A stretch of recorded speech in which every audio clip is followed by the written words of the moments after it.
Hey, everybody. Welcome to Idio Talk, a Radiohead podcast. I'm one of your hosts, Walker Glenn. I'm Zach Glenn. And we're here today with another guest. Very excited to have this person on. We reached out a while ago because we became aware of him through another podcast that Zach and I are both fans of. Our guest today is Casey Pegram, who is the supervising podcast producer at iHeartMedia. He's the producer of Stuff You Missed in History Class, Dressed, The History of Fashion, and an upcoming show called Svetlana, which is a docu-podcast about Joseph Stalin's daughter. I'd like to ask him a little more about that. Sure. Thanks so much for having me on, guys. This is very, very flattering. You record these podcasts and they go out into the ether. Yeah. And a lot of times you don't hear anything back. So I'm glad that you guys were, fans of it and into it, and very, very just humbled to be asked on. It's really cool. Oh, thank you, Casey. We're very excited to have you. The topic we just wanted to talk about, Casey, with is Radiohead's music and members of the band. And let's be honest, we're talking about one member of the band when we say that. But in film, on screens both large and small. And the reason we reached out to Casey about this is not only because he has a background in filmmaking and photography. He's made several short films, music videos, as well as a completed feature called Annie in the City. You were the cinematographer on that, Casey? That's correct, yeah. Yeah, directed by my friend Paul Deckant. And you know what? We might as well just say now, is there a way that listeners can see that if they want to? That is a good question. It was on, you could watch it on Amazon for a while. It eventually, I think, got taken down. And this is a terrible lapse in self-promotion. I'm actually not sure if you can watch it online at this current moment. I'd have to check with Paul. Yeah. Taken down? Whose feathers did you ruffle over at Amazon? Amazon did this weird purge where I guess they looked at metrics for viewership. And of course, we were not a big movie. We didn't have any marketing or anything, but we would just get these random reviews of people who found the movie one way or the other. So it was, for a while, it was cool to have it on that platform. People would stumble across it. And they Amazon, like maybe a year or two ago, just kind of like purged anything that was below a certain threshold of viewership. And we got caught in that. So. Oh, well, I don't care for that at all. They're like, it's pretty lame. Oh, not many people have seen this yet, and so now we're going to ensure that they never do. that seems weak. Things find a following. Yeah, what's it costing Amazon to keep our little movie up on their servers? They're doing pretty good over there.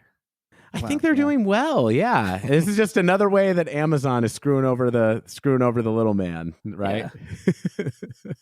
Yeah. But so Casey, as I referenced earlier, Zach and I reached out to you, became aware of you because we're big fans of the podcast Movie Crush. Yep. Hosted by Chuck Bryant. And we heard you on a series that podcast did about the films of Stanley Kubrick.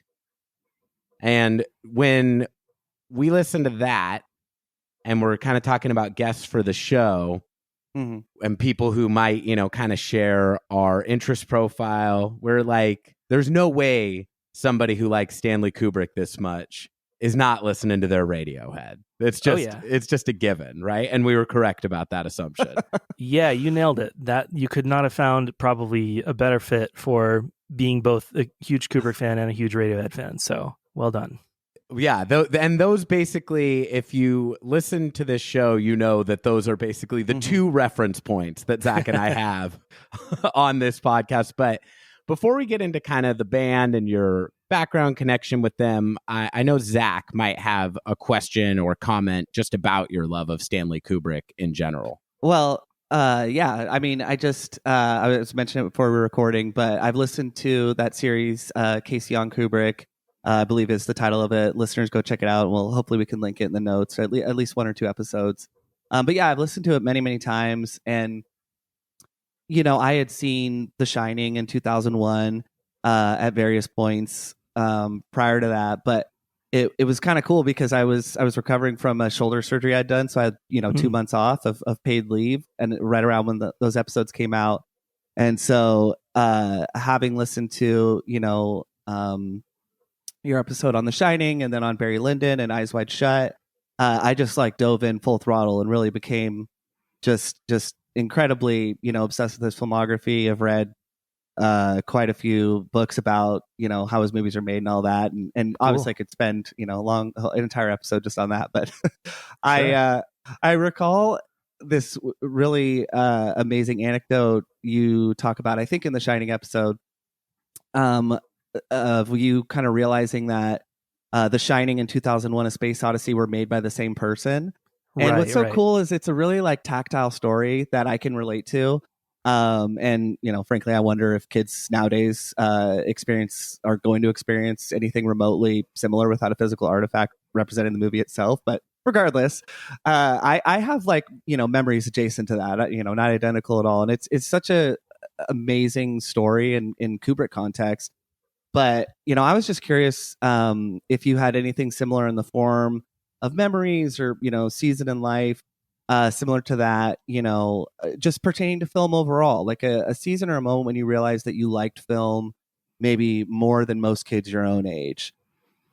Yeah, I would say DVD was like a huge thing for me. I feel like a lot of people my age, DVDs were the moment where like a casual enjoyment of film became like a pretty obsessive one, just because like the early 2000s were just a very, very interesting time in having access to stuff that was like out of reach just a few years before, unless you wanted to get really, really deep into bootleg VHSs and that kind of thing. But there was so much stuff that was coming out with like commentary tracks and remastered video and sound, and there was such a big online community around DVD collecting that I don't know. I just like slipped into that very, very easily. And, I remember like getting like a region free DVD player where I could order titles from like around the world. So like movies that were not available in the United States, I could like order the version from France or Italy or whatever. And it was like a hobby, but it was also like a pretty serious pursuit in terms of like filling in these gaps in certain directors' filmographies and just having like this big online community conversation. Every time like a new title would be announced, there'd be like a thread about it and people would be speculating, like, do you think they're going to use this transfer, that transfer? Do you think that, this lab did the restoration? Sometimes they screw it up. And there's just like such like fervor and like anticipation over these things. And I feel like that energy dissipated a little bit when like streaming came into the picture. And now it's this weird thing where sort of like everything is kind of quasi available, but it doesn't feel like it has the same weight as when there's like the physical media aspect to it, the collector aspect to it. And of course you have the weird stuff too, where things will be available one day and then gone the next. So there's like this kind of like annoying ephemerality to it all. And this kind of fake conversation that happens where people start talking about something because it just hit streaming. And now like everybody can watch it, but like a month before nobody had like heard of it. Whereas I feel like in the DVD era, I don't know, there was people had like a little bit more holistic view of the history of cinema, I feel like. Like I said, we would be seeking out titles from all corners of the globe. There'd be some tiny distributor in Denmark that like put out this thing that like nobody else had put out. And so, yeah, I mean, that whole era, really, really sent me pretty deep. Of course, I was a big fan of the Criterion Collection, all the sort of like behind the scenes documentaries and commentary tracks that were very like unapologetically academic and scholarly. It wasn't just the director being like, oh yeah, I remember when we shot that, and that's like all they ever talk about. Because some commentary tracks are pretty rough going, but when it's done right, it can be super informative. It can be like worth a whole semester in a kind of middle of the road film course. So I don't know if that answered your question, but no, absolutely. definitely that era of like collecting physical media. And when I look at because I have a catalog of like titles that I've bought, and I can look and see when I acquired them, and I can look at like the past year, and I bought maybe 15 titles the whole year. And maybe 6 of those were like in one box set, So like the speed of things being released and the speed of me acquiring them has slowed down greatly, because I used to have years where I might approach like 100 titles. And I think my collection is up near over a couple thousand, I want to say at this point. Man. And I love it. I still love having them. People that are like native streamers now, they're like, just throw your physical media away, just stream it, it's fine, it's all out there. But it really isn't. There's so much stuff that's fallen through the cracks. And I feel like maybe in a few years' time, like there's going to be this rediscovery of physical DVDs, Blu-rays, that kind of thing. A bit like there was the discovery of vinyl, because stuff just, it's there one day and then it's not on streaming. So anyway, man, you said just so many interesting things, but yeah, and you kind of covered it right there. But I guess to both of you, do you anticipate physical media being something like vinyl? And I mean, I think that it kind of is. But you mentioned a region-free DVD or Blu-ray player, which I got in 2021 when I got the Criterion Collection of Stanley Kubrick.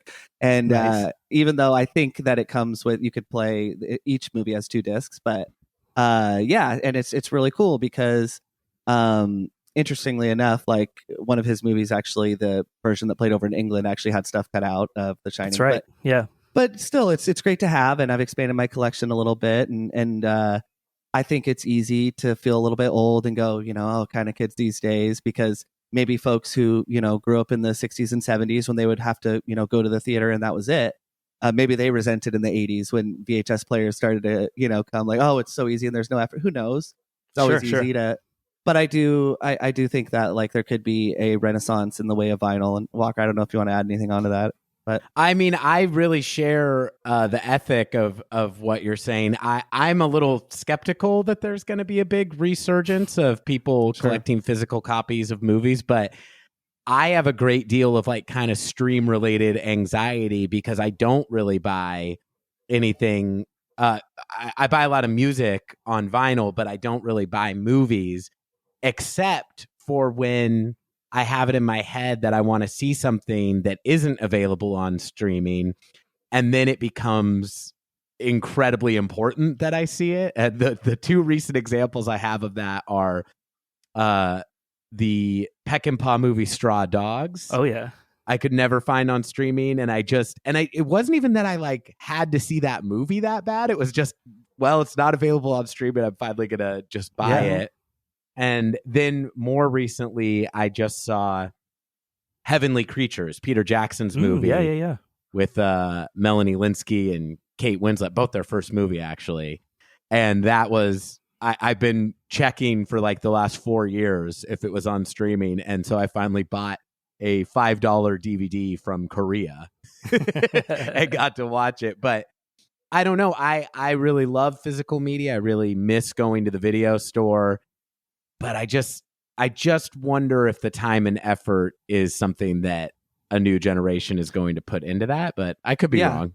Well, I mean, the next thing you got to do is you got to want to watch The Abyss, because that's not available to stream anywhere. And side note, that's my favorite James Cameron movie. But yeah, the other thing you mentioned was commentary, and I think that is I don't know, maybe YouTube, you could get some of the director's commentary, but I think that is really hard to come by, like in a streaming platform. So yeah, I mean, it might be a smaller renaissance. Hopefully manufacturers don't stop, but much of that stuff is like already out of print. Yeah, that's the thing. Like, I mean, I have stuff here. I probably have no idea that it's out of print, that it's actually worth like a few $100.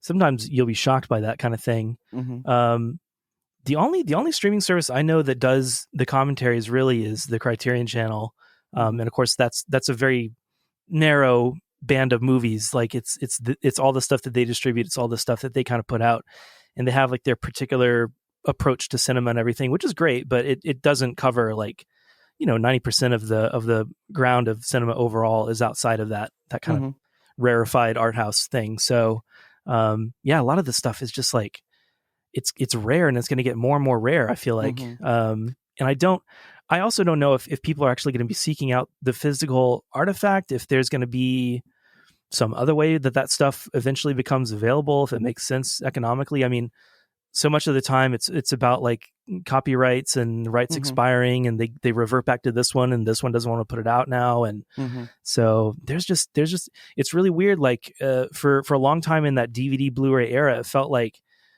we're just going to have access to all the great cinema of the world and all the top quality and so on for like in perpetuity. But now it's sort of like this weird window that happened, and it's closing.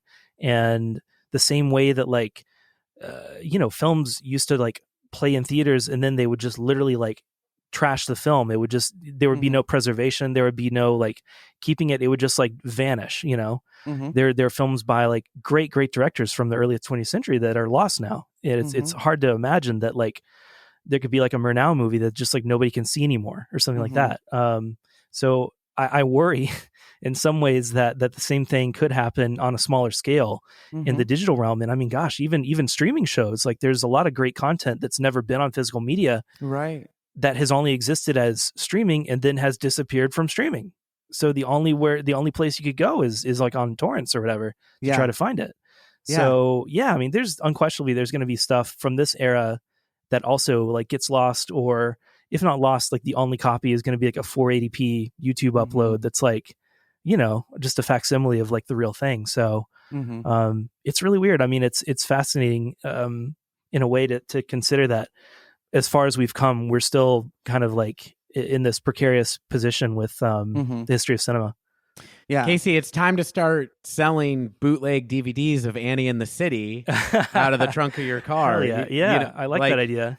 Yeah, you got to do the like Master P thing where you're just like literally driving around the neighborhood. I love that idea. Like hang out at the airport and like just approach people like, "Hey man, I got a feature here." Like, yeah, hey, $5, you know. Hey, what's up, homie? You like art house cinema? And holding a DVD. Exactly. Yeah. Well, this is silly, but I did want to backtrack slightly to you were talking about, you know, kind of eating up all this supplemental material that was available in the DVD era and these academic commentary tracks. This is decidedly non-academic, but have you heard the commentary track on the movie Armageddon? Is that the one with the Oh, I know. I don't know if I've actually heard the whole thing all the way through. It's Ben Affleck, right? Yeah, talking about Ben Affleck still Michael in Bay his, or something. Yeah, Ben Affleck when he's still in his drinking bag a little bit, and he's just talking about how the movie makes no fucking sense on the commentary. I love that, and I feel there was like a window of time where that sort of stuff would happen a lot on commentaries. And then I feel like after a while they got a little bit more corporate and buttoned up, and like studios wouldn't necessarily put them out. If somebody was like clearly on something or whatever. There's an anecdote about Bret Easton Ellis doing commentary on, I think, The Rules of Attraction. Okay. Where that release had like 5 different commentary tracks. It's really interesting. Like they just crammed him in, and he was supposed to do one, and he ended up like oversleeping. He had like partied hard the night before. He came into the studio and he just like, he either didn't say anything or the stuff he said didn't make any sense, or was just like way too whatever. For whatever reason, it was just like unreleasable. You know, they deemed it to be unreleasable. And so then they randomly got Carrot Top to do a commentary. Somebody who I don't think he'd ever seen the movie. He didn't have anything to do with the movie. And my favorite part of it is where James Vanderbeek is like making a phone call, and Carrot Top goes, "Dial down the middle," because he had done like the CALLATT. Yeah. It's just like, I love stuff like that. We're just like these weird mashups of, you know, people that don't have anything to do with each other, and that a studio would still put that out and stand behind it on a DVD. Is just, you know, I love stuff like that. I hope there can be something like that in the future too. I mean, technologically speaking, there's no reason that a movie couldn't have like 100 commentary tracks now on streaming. And also to get Carrot Top, famously the most visual performer. He's just like on a DVD commentary describing the props he's holding. Exactly.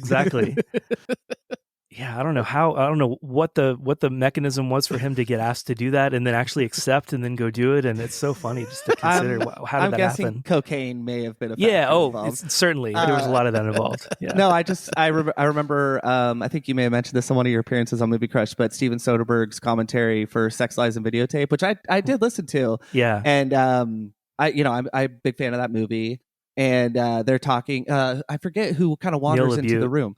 Yeah, and they talk about somebody else, or did like, because I mean it's the two of them that are kind of doing it from the start. I think that is it. Yes, but they're talking about hearing Kubrick's voice for the first time because when that movie came out versus when they did the commentary, and it's a magical moment. And what's so cool about it is, you know, I'm not a filmmaker. I have a appreciation for it. I couldn't imagine being somebody at like Soderbergh's caliber and the way they talk about that kind of magic moment of hearing his voice for the first time. is the reverence where they're just like, oh my God. I think they call it like it's like hearing the voice of God, because yes, like they do. You know, that he was such an elusive figure in terms of like, you know, especially pre-internet, pre-whatever, deliberately so, of course. Like you couldn't find tape of that guy talking. Like, just, you know. Well, there was that. It's on YouTube now. I'm not sure if you've ever listened to it. But it's around the release of Full Metal Jacket. There's like a 2-hour interview with him that's audio only. That I think you really, you know, he was already in that elusive period, and I don't want to derail this too much, but he was already in that elusive period, as you know, in that point, but maybe a little less so compared to leading into Eyes Wide Shut. Yeah. And it's really cool because he has his Bronx accent like fully on display. You know, it's this expat, you know, who's one of seemingly the smartest people to ever helm, you know. But you know, just unabashed, and it's really cool. And he does not come off pompous to me. He doesn't come off like willfully obtuse. And maybe I'm romanticizing it, but I've always really enjoyed that as well. No, if he was doing an interview, like he really gave it his all. I don't think I've ever read an interview of his or watched one where he was like phoning it in or being hostile. Even if he was being asked kind of bogus questions, like he would still make an effort to like give it an interesting response. And yeah, he saved his hostility for the multi-layered mind games he played on everyone who worked for it. Or Shelley Duvall. Yeah, well, exactly. Anybody, but especially her. Yeah. There's an interview with him also with Rolling Stone, I believe, probably from 68 or 69, where they're just asking him, you know, what does it mean pertaining to 2001?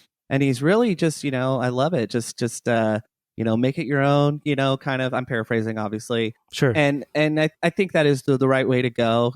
We've talked about it a lot on this podcast, and I think that it's maybe a little bit of a letdown, like when Tarantino says what was in the suitcase. Exactly. Yes, I agree. Or when Paul McCartney, and obviously, you know, everyone loves Beatles, but when Paul says what Blackbird was about, you know, something like that. And those are totally different than 2001, which I think does have some distinct meanings, but obviously there's a lot of debate about that. And I really love the trust and respect that Kubrick and creators at that time had in an audience to kind of discern their own meaning. From time to time, for the day job, you know, we'll interview a filmmaker about this or that movie, and it's not an in-depth thing. They're usually press junkets, and it goes for 10 or 20 minutes at most. But the responses that we get sometimes are just very like, yes, you know, when the camera pushes in, it is trying to say this. And, you know, when it cuts to the reverse angle, I want you to think about that. And then when we rack focus to this other thing, it's supposed to tell the audience that blah, blah, blah. And I'm just thinking like, don't say that. Like, I mean, if you've really like done your job as a filmmaker, the audience is going to intuit that. But maybe they're going to intuit it like 5 or 10% different than how you were, but for them, it's going to resonate. And I feel like, yeah, you have to, if you're creating things, you need to let that breathe and let that be out in the world and let people have their own relationship to it, and not just like say, this is exactly what this very literal thing, you know? I forget which the kind of the classical Hollywood producers it was, maybe like Louis B. Mayer or somebody's, you know, the quote was, if you want to send a message, call Western Union. Like, that's not what film is. Film is more than that. Film is to do the thing that you can't do in just plain spoken language. So but of course, I mean, there's all kinds of other reasons, like market forces. People are out there trying to sell their movie. It's harder than ever to sell a movie. And if you leave too much ambiguity, or you're too cagey about answering things, then, you know, maybe people don't go see the movie at this point. So I understand filmmakers today are probably in a tougher position too, but yeah, I'm always more sympathetic to that kind of open-ended, like, well, what do you think kind of response to these questions? Like, don't just tell me this is what the monolith in 2001 means, and you can go about your day and never think about it again, you know? There's someone like, I think, is it Robert Eggers who made The Witch and The Lighthouse? Yeah, and I think that those are very open-ended movies, particularly The Lighthouse. But yeah, I think that's still in that realm. I think it might be those are, you know, among the best movies I think I've seen, you know, within the last few years. So yeah, I definitely think folks are still doing it, and I think those were relatively successful. I think my only knock on The Lighthouse is I think maybe it might be a little too open-ended, or maybe I'm just dumb. But I really do get excited though when I see movies like that are at like a Christopher Nolan level of like how well it could be shot, but it has like Kubrick, well, not Kubrick, but just, dialogue and moments that trust the audience, like we were talking about. I did prefer The Witch over The Lighthouse. Yeah.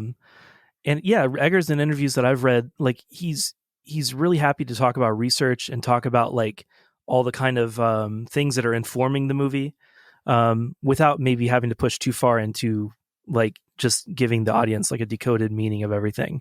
Mm-hmm. So I think there's a way to be very open as an artist to talk about process or to talk about inspiration, things like that, without having to just like reduce it to this means that, Mm-hmm. Casey, why don't you tell us a little bit about your relationship to Radiohead, general connection with them or relationship to their music, when you discovered them, and what that kind of looks like for you now at this point in their career and your fandom.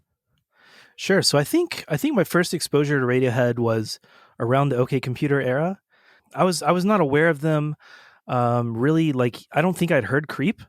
I just randomly saw Paranoid Android on MTV one day, the music video. Yeah. And that really left an impression. And at that era, I was reading a lot of like Spin Magazine, Rolling Stone.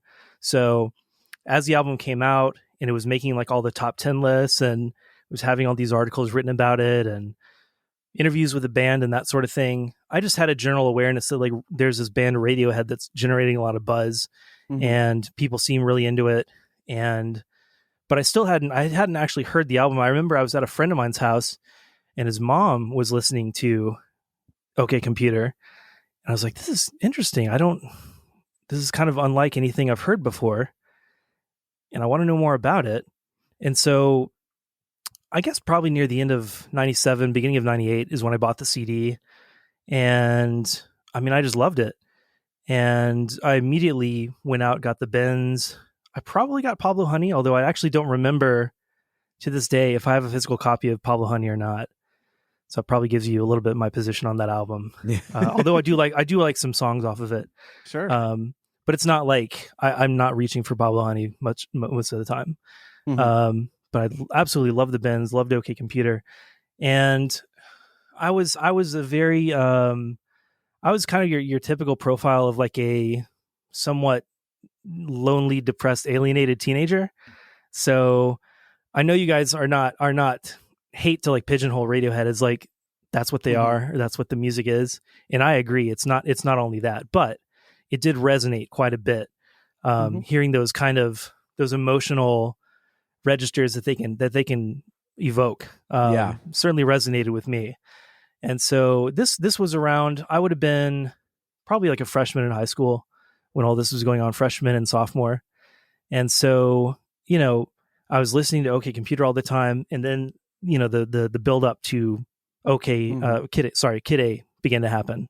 Mm-hmm. And that was really when my like obsession with the band just like fully blossomed in that Kid A era of Napster and the record like leaking, ahead of time. Tree fingers I can remember very time.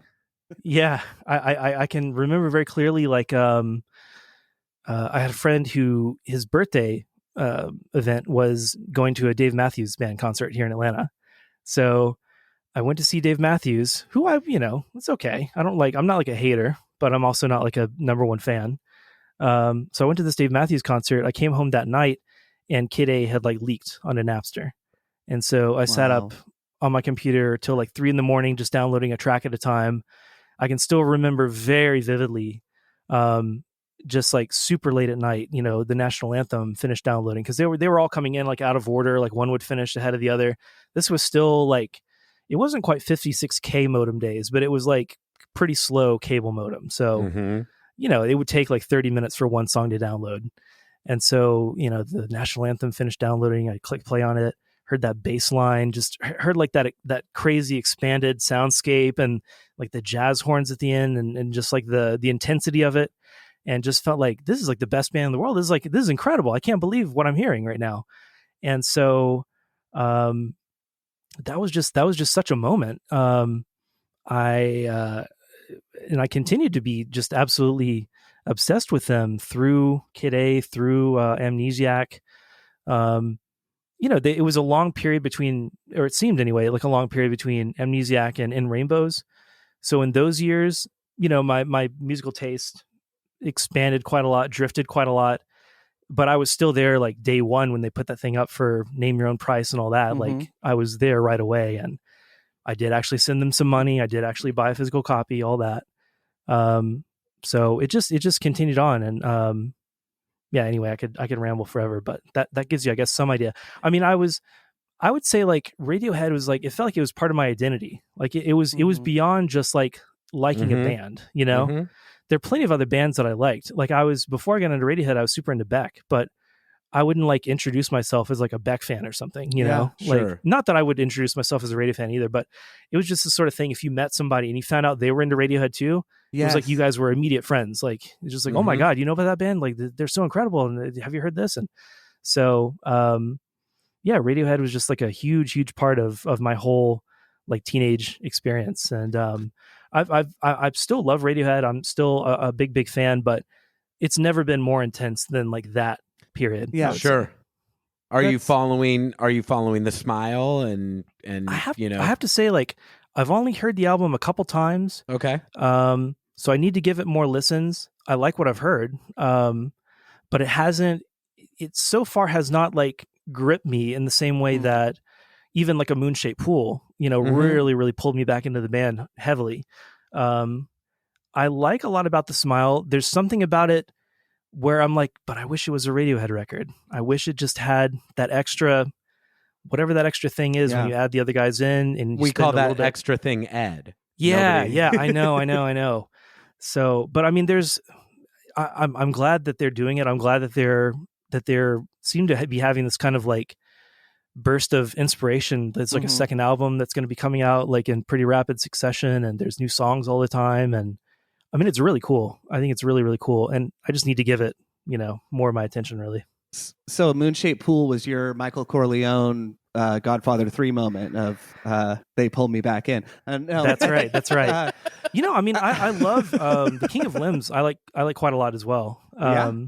I would say I just realized I skipped over Hail to the Thief when I was kind of laying out my Radiohead. I know that spoke volumes, Casey.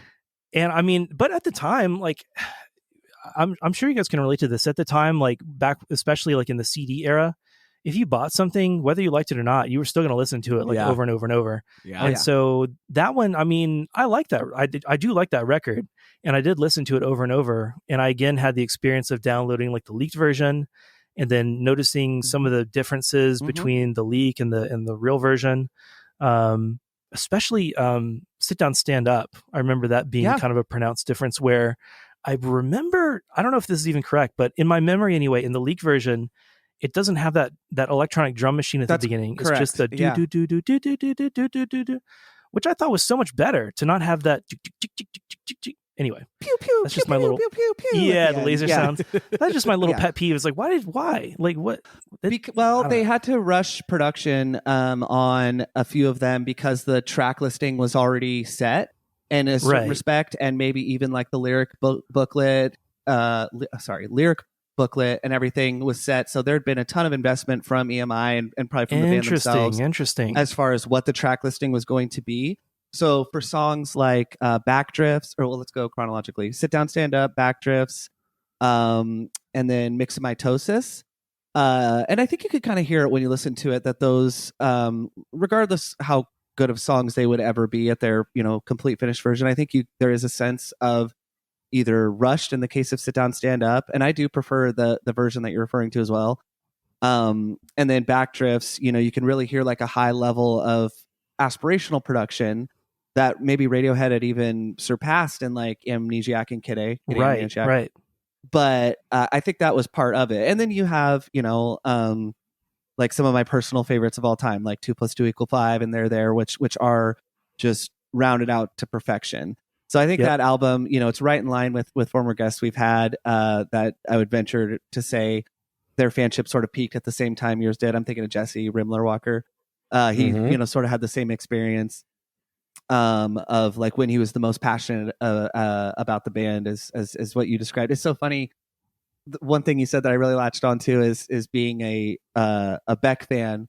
but maybe not, to paraphrase, having them be as like intrinsic to your personhood Right. as Radiohead is. And I can still relate to that because I love David Beck Hansen, or David Hansen Beck, whatever. But and I've seen him live several times. There is some Radiohead overlap. You know, he's worked with Nigel several times. He appears to take himself very seriously, but he can be really loose and funny on stage. And just an amazing performer that has gone from so many different genres and styles. But yes, for whatever reason, it's not as crazy, even though Beck might be like niche, but huge too. But when, like you said, when you meet somebody who's into the band Radiohead, it's not crazy, it's not uncommon. But there is something that you want to feel out their fanship. You know, I can only speak for myself and find out how deep it goes. How much can I nerd out with this person? Oh, you've only heard Reckoner and Creep. All right, well, nice meeting you. Or is it so that, you know, I don't know. I really like weirdly random ones. Reckoner, that's of all songs. I'm only into the beginning and end. Yeah. Well, people love Reckoner. There have been several covers of it. It was in that movie Choke, and it's that's right. Yeah. I mean, maybe not the most mainstream, but like one of the prettier, slower, more palatable songs, I guess is what I mean to say. That is. What if it was somebody who only listens to Creep, or no, only Pop Is Dead and Hunting Bears? Oh yeah, I would love it if that person exists somewhere. Yeah, they're just like, I don't need the rest of it. They actually only listened to the live performance at the MTV Beach House where Tom almost like shocked himself to death. Yes. Yeah. You guys know that story? I don't think I do. It sounds like Zach does. He almost electrocuted himself because he almost fell into the pool. So this is on the. He was in the pool, but he was going to touch the mic cord or whatever and it wasn't grounded, or I don't know how that stuff works, but somehow he could have shocked himself. He could have fried himself right there on live TV. And then like a PA or something like yanked it away at the last minute or something. Well, no, Ed actually stepped in, which is why they allowed him to stay in the band. Ed saved the day because he saved the day. And they said, hey, you can't, not really anyone can't play guitar because you can't, Ed, but you can save time. I'm kidding. No, it wasn't the PA. It's that's pretty. There's few things about Radiohead that make me cringe, but Radiohead in that era when they were still finding their style, and of course it's okay to be of the time, but I really think we talked about this going way back to our Ben's episode.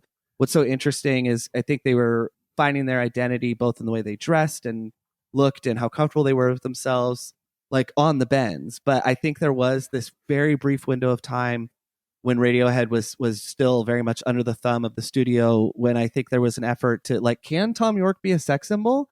Yeah. And I think the answer is decidedly no, but also yes, because once they became more comfortable in that Amnesiac Up to the In Rainbows era, he's more comfortable with himself, and that is what I think comes through. But like, yes, and the music video for Just, when he's in a leather jacket and it feels like they're being directed, and it's like, no, this isn't, anyways, I didn't not see it so much, but Walker, did you want to add? No, I mean, well, look, I always have more to say about Radiohead, but I'm kind of curious to get into these selections that have been brought to the table.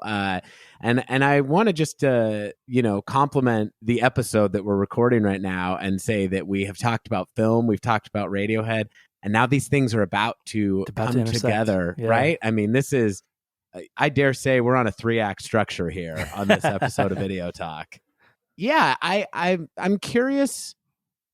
Well, we'll talk about them individually. The first, so we asked Casey to pick out for us some of his favorite uses of Radiohead in film or film collaborations that the band has done through some shorts, as well as Johnny Greenwood's scores that he's done for the last few. We took a select few, but basically he's, I think, worked with P.T. Anderson on every film since There Will Be Blood that he's done. Which, by the way, I'm curious how John Bryan feels about that, but we'll discuss that. I know, because also wonderful. I love the Magnolia score so much. Oh, he's incredible too. And it's like, it's just what happened. Like what? Yeah, I still want to know. I love Johnny, but I want to know what happened. It could be like just as simple as a tonal, departure from what John Bryan does, or maybe there was a big fight. We'll never know. There Will Be Blood does feel like that. It feels like PTA version 2.0 is sort of like it's a reboot in a way. Yeah. Right. But then something like, now, did you get a chance to see Oh my God. Well, I'm blanking Licorice on the- Pizza. Thank you. Yeah. Did you get a chance to see that?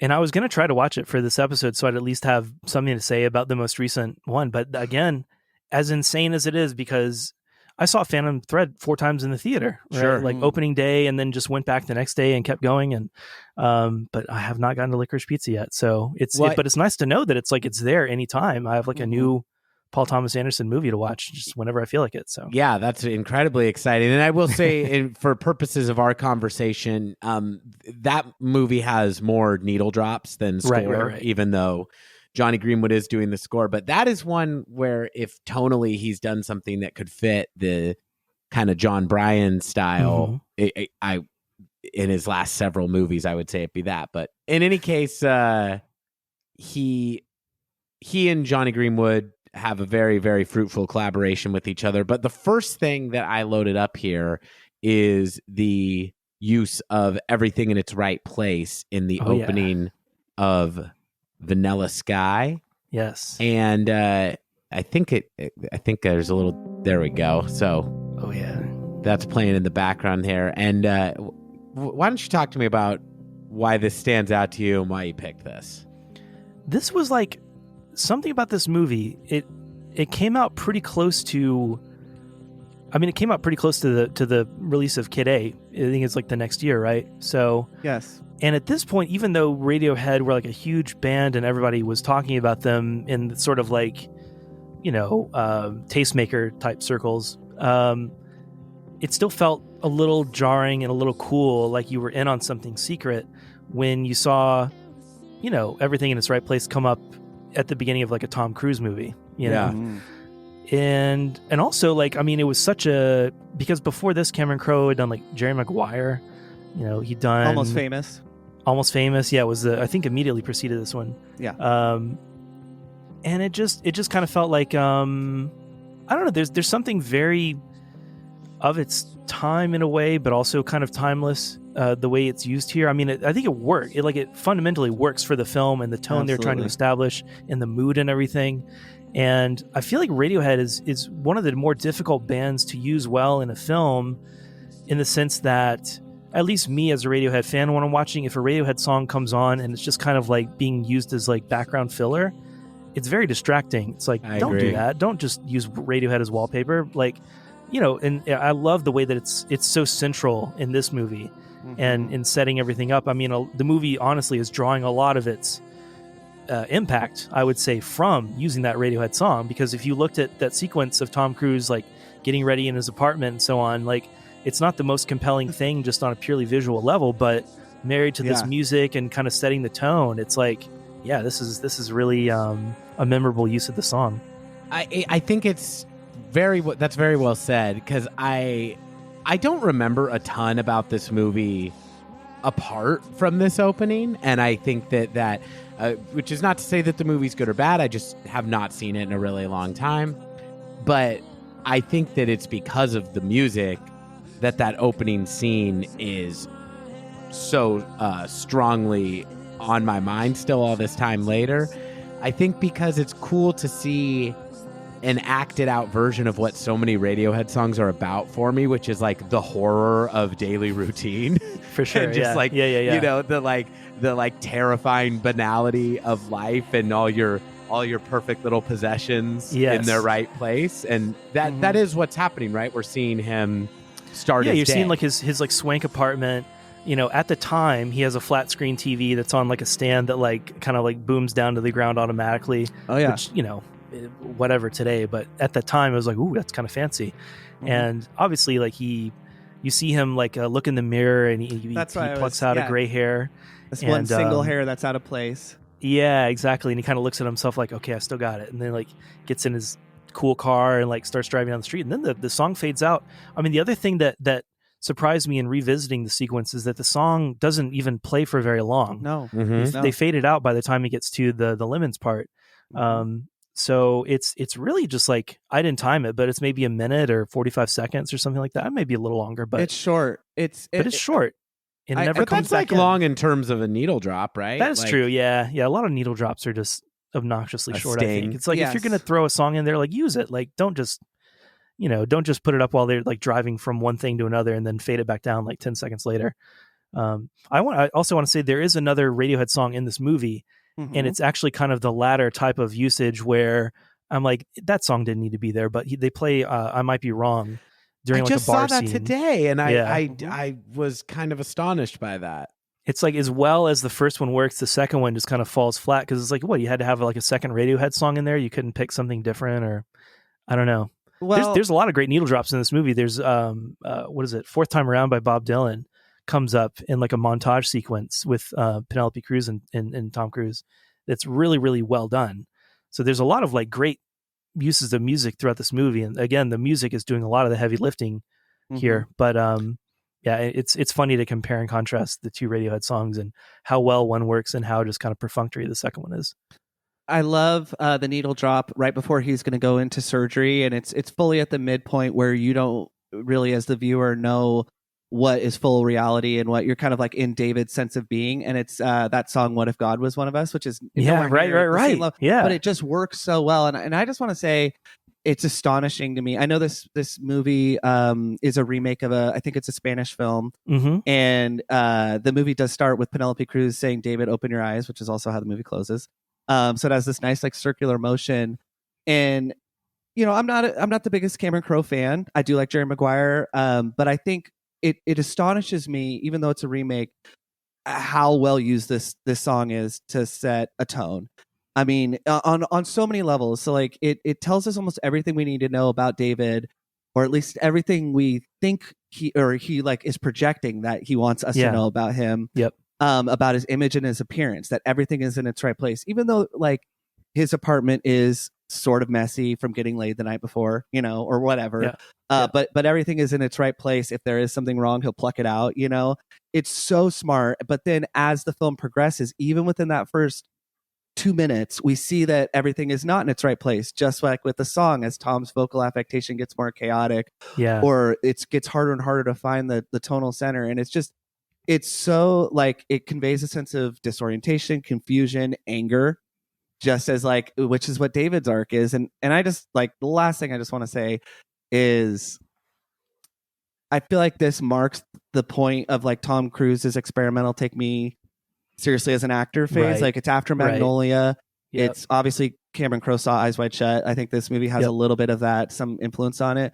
And I just love it. I think it is my favorite Tom Cruise performance. Like even in the scenes when he's just yelling tech support, I'm like, this guy is such a good actor. And we're not here to talk about Tom Cruise, but I just think that the use of Radiohead's music in that moment, I do agree. I Might Be Wrong is a little ham-fisted. I think if you examine the words of that song and where it's placed, it works, but it's more ham-fisted, so it's more Cameron Crowe. I do get why he used it. Like I understand that it's about him starting to question the fundamental nature of his reality, and like, because that's in the bar scene where he tells people, like, he has a thought that these people should shut up and listen, and everybody just stops talking, and like I get all that, but it's just it's just a very flat, static kind of use of it, whereas the first one is like fluid and cinematic, and there's not like really he built that whole sequence around everything in its right place, whereas the second time it's just like static camera. It's kind of mixed low. They're talking over it. It's that kind of use of music and film that a lot of time irks me, even though I do get that there was a thematic reason for him to do that. It's just, it doesn't hold up to certainly the heights of the first one. So, and I think you said this in one way or the other, but I love how that song, Kid was released October 2nd, 2000. And that movie was shot in 2000, which is why the Twin Towers still appear in it. But it just, it serves as a timestamp for the year and the era of the film's release in a nice way that doesn't feel so ham-fisted and dated as other Cameron Crowe films do. And maybe that's just because it's Radiohead and I'm looking at it in a more favorable light. But I don't think so. I think that it really feels nice to remind you that, hey, this movie was made in the year 2000. And then and just the last little thing I want to say is I think that is a really, really, really great Cameron Diaz performance too. It's not somebody. That was what struck me, because I actually did rewatch the whole thing this week. But yeah, I had forgotten just how menacing and scary and intense and those scenes with her are. Yes. Of like Tom Cruise having this realization that, oh no, like she's really like gone. She's gonna like, kill us. Yeah, like I thought this was fun and casual, and I'm completely wrong. I'm completely misjudged the nature of this relationship. Yeah, that it's a really, really strong performance for sure.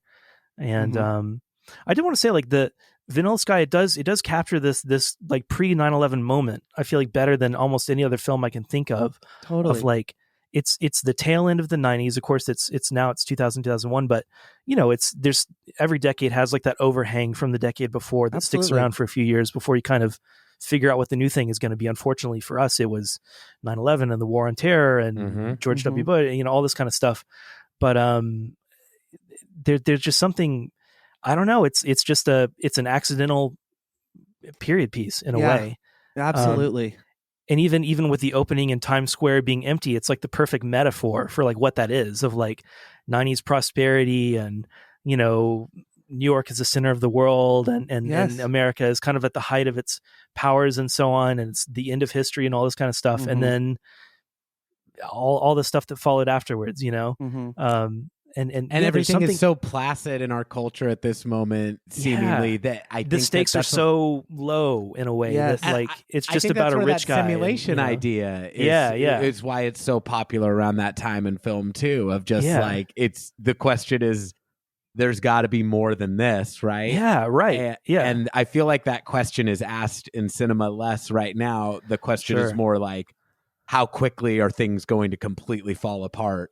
Yeah, what are we going to do? Like, it's not exactly. Yeah. They do fall apart in a way that is so much more relatable than like, these world-ending films, where like Armageddon, but whatever modern version of that is, the world is ending with Dwayne "The Rock" Johnson as your star, who I love. Right. But I'm not rich and living in a Manhattan apartment, but it's absolutely feasible that I could get into an accident that, physically disfigures me, and dealing with the depression and the way he kind of treats that.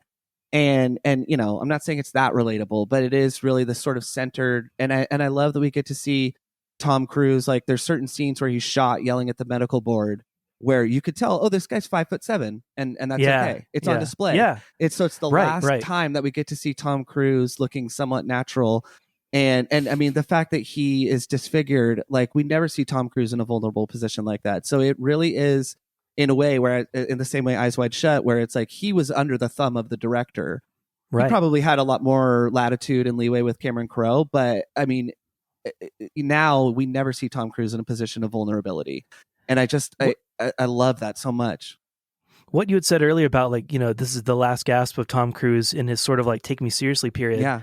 If I remember correctly, it was actually Tom Cruise and his production company that optioned the original Spanish movie for a remake, and they had to convince Cameron Crowe to do it because he usually was always writer director. He was always working from his own original scripts, and so when they brought this to him, having done Jerry Maguire and so on, he was like, I think Cameron would be right for it, whatever. He was resistant to the idea, so it took some convincing on Tom Cruise's part for Cameron Crowe to do it.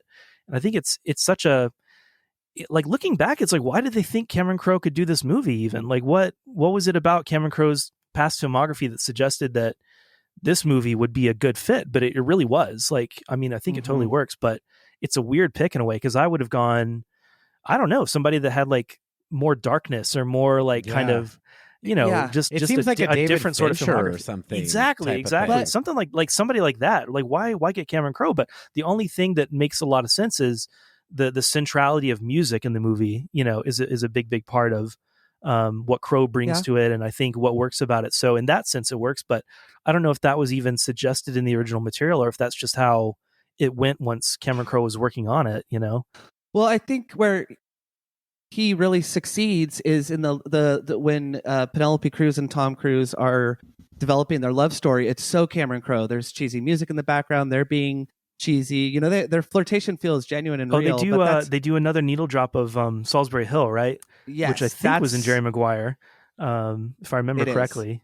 Yeah, and so it's a nice callback, and it's like, it's almost Cameron Crowe poking fun at himself, like, and you're like, come the fuck on, like, but then as the movie progresses, you go, oh, that wasn't, like, that could have been totally something else. And so I think he really succeeds where he can be just a little bit cringe, for me. But then, the scenes of him with Kurt Russell wearing the eyes wide shut mask, are so dark and so ambiguous and puzzling. It, like you said, it's not Cameron Crowe's usual style, but that was all I had. I could obviously go on and on, but just really great. The last thing I'll say is like the timing of the release of the movie is unreal because it came out, I believe, November 2001. Mm-hmm. So it's actually coming out a couple months after 9/11. And you have, of course, the towers in the background. Then you have Tom Cruise jumping off a skyscraper and like being shown falling to the ground and pretty like not graphic, but I mean, the moment goes on for quite a while, and it's impossible not to think of the parallels to 9/11 when you're watching that, even though he's on a different skyscraper and so on. And then also what struck me at the time was the track that's playing during that climactic scene is a Sigur Rós song off of the Symbol, the Parentheses album. I don't know if there's another name for it, but and it's actually it was so like so on the cutting edge or whatever of that. It wasn't even the studio version. It was like a live version because they hadn't recorded it in the studio yet. So, oh wow. And I remember like I was a big Sigur Rós fan at the time. So I was following as they were playing new songs in concert. I was downloading the bootlegs and stuff. And so I knew that song. When it came on, it's like, this is like a live version. This is crazy. Like, I just love how he really dialed into like the zeitgeist of that particular moment with so many of those musical selections and it all happened so close to when it was happening in the real world. He was really like kind of on the cutting edge in that particular moment, I feel like. Yeah. Well, I mean, and for that to happen in like a big budget Tom Cruise movie is just insane. I think Tom Cruise probably was instrumental in that because I know Tom Cruise was a huge Radiohead fan, saw them live on the Kid A tour. And then I know Cameron Crowe's long-term partner, I think of many years, was I forget which Wilson's sister, but the guitar player of the band Heart. Okay. And so, she's I mean, he definitely surrounds himself with people that I think had great taste. He was really wanted to get Radiohead in. I know that Cameron Crowe is a huge Radiohead fan, but and how funny is it that they even mentioned Radiohead by name? He and Jason Lee. What should we listen to? Radiohead? They name check Radiohead in the movie.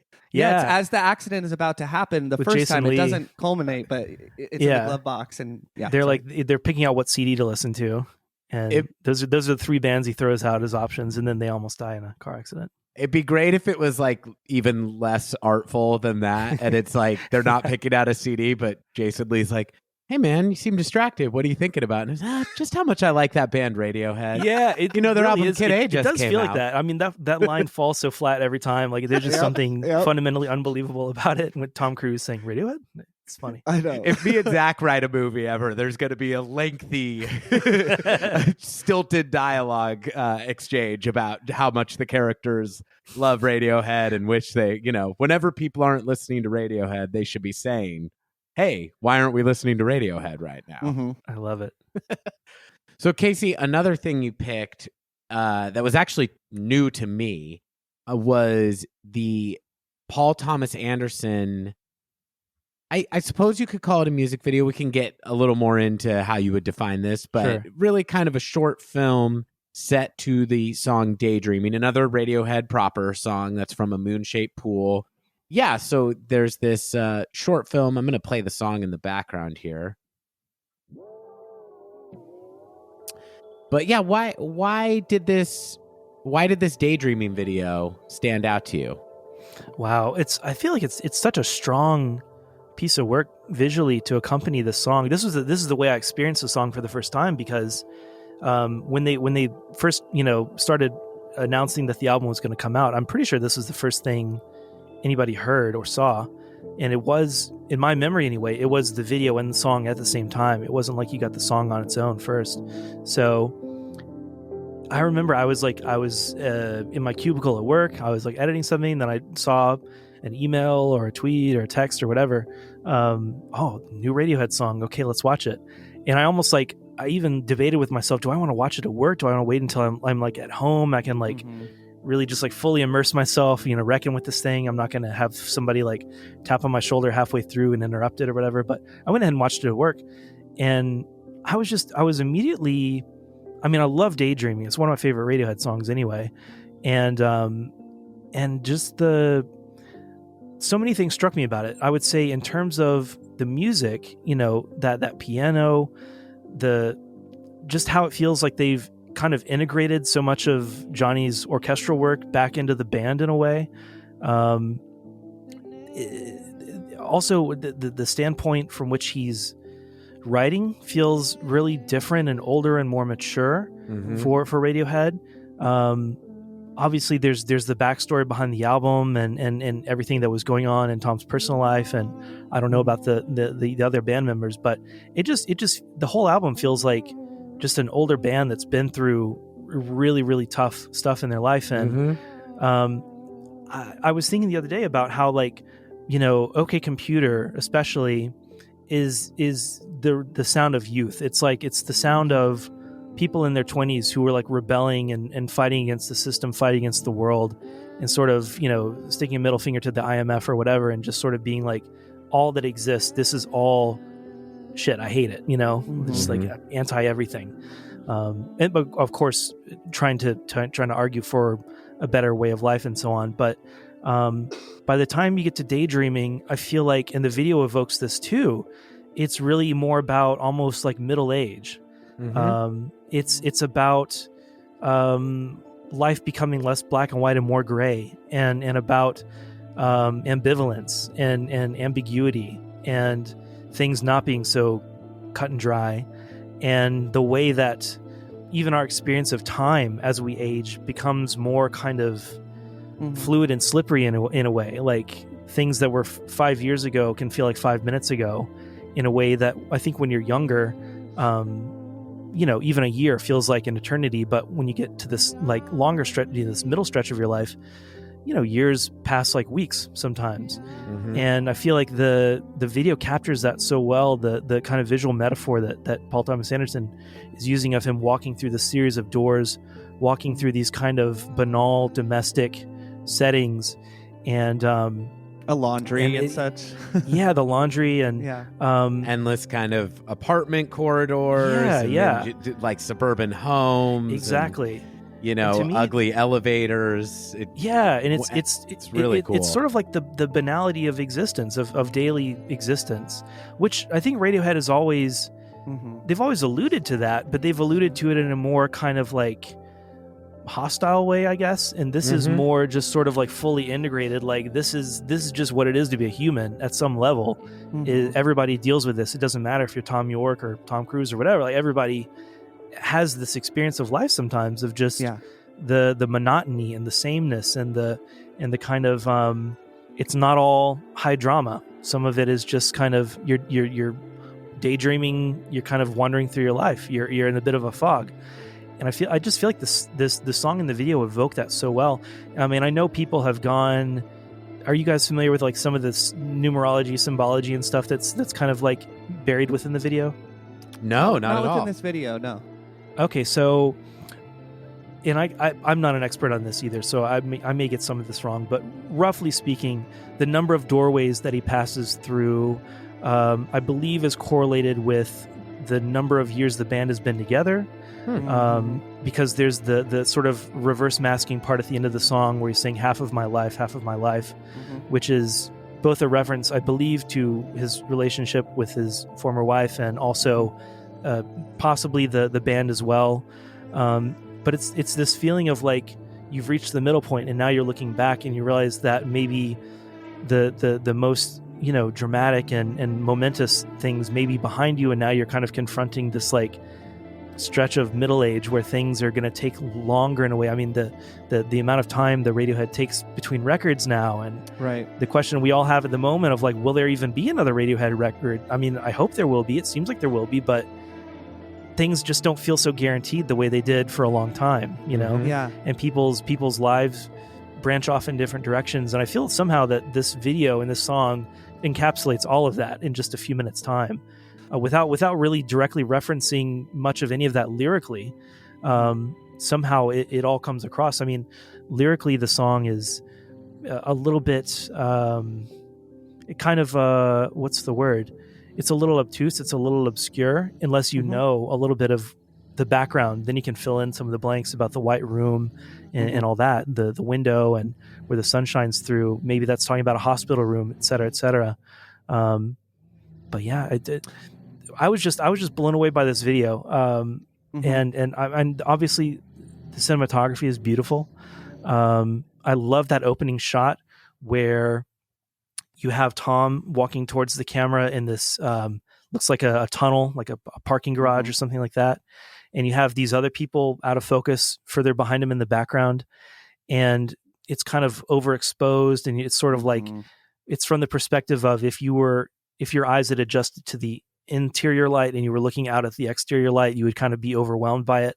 And Tom just kind of wanders forward in this daze. And the people behind him almost have the sense of like sleepwalkers or zombies or something, even though that may just be what I'm projecting onto it. But it has the feeling of you're sort of in this dream that Tom is having of possible lives or actual lives that he's lived within his life and these domestic spaces. And I don't know, to me, it's just a very powerful, evocative thing altogether. Like you said, it's not necessarily a music video per se. You don't have the band performing. It's not really, it's not necessarily like a tool to sell records. It's something else. It's just like a piece of art that stands on its own. P.T. Anderson really, short film.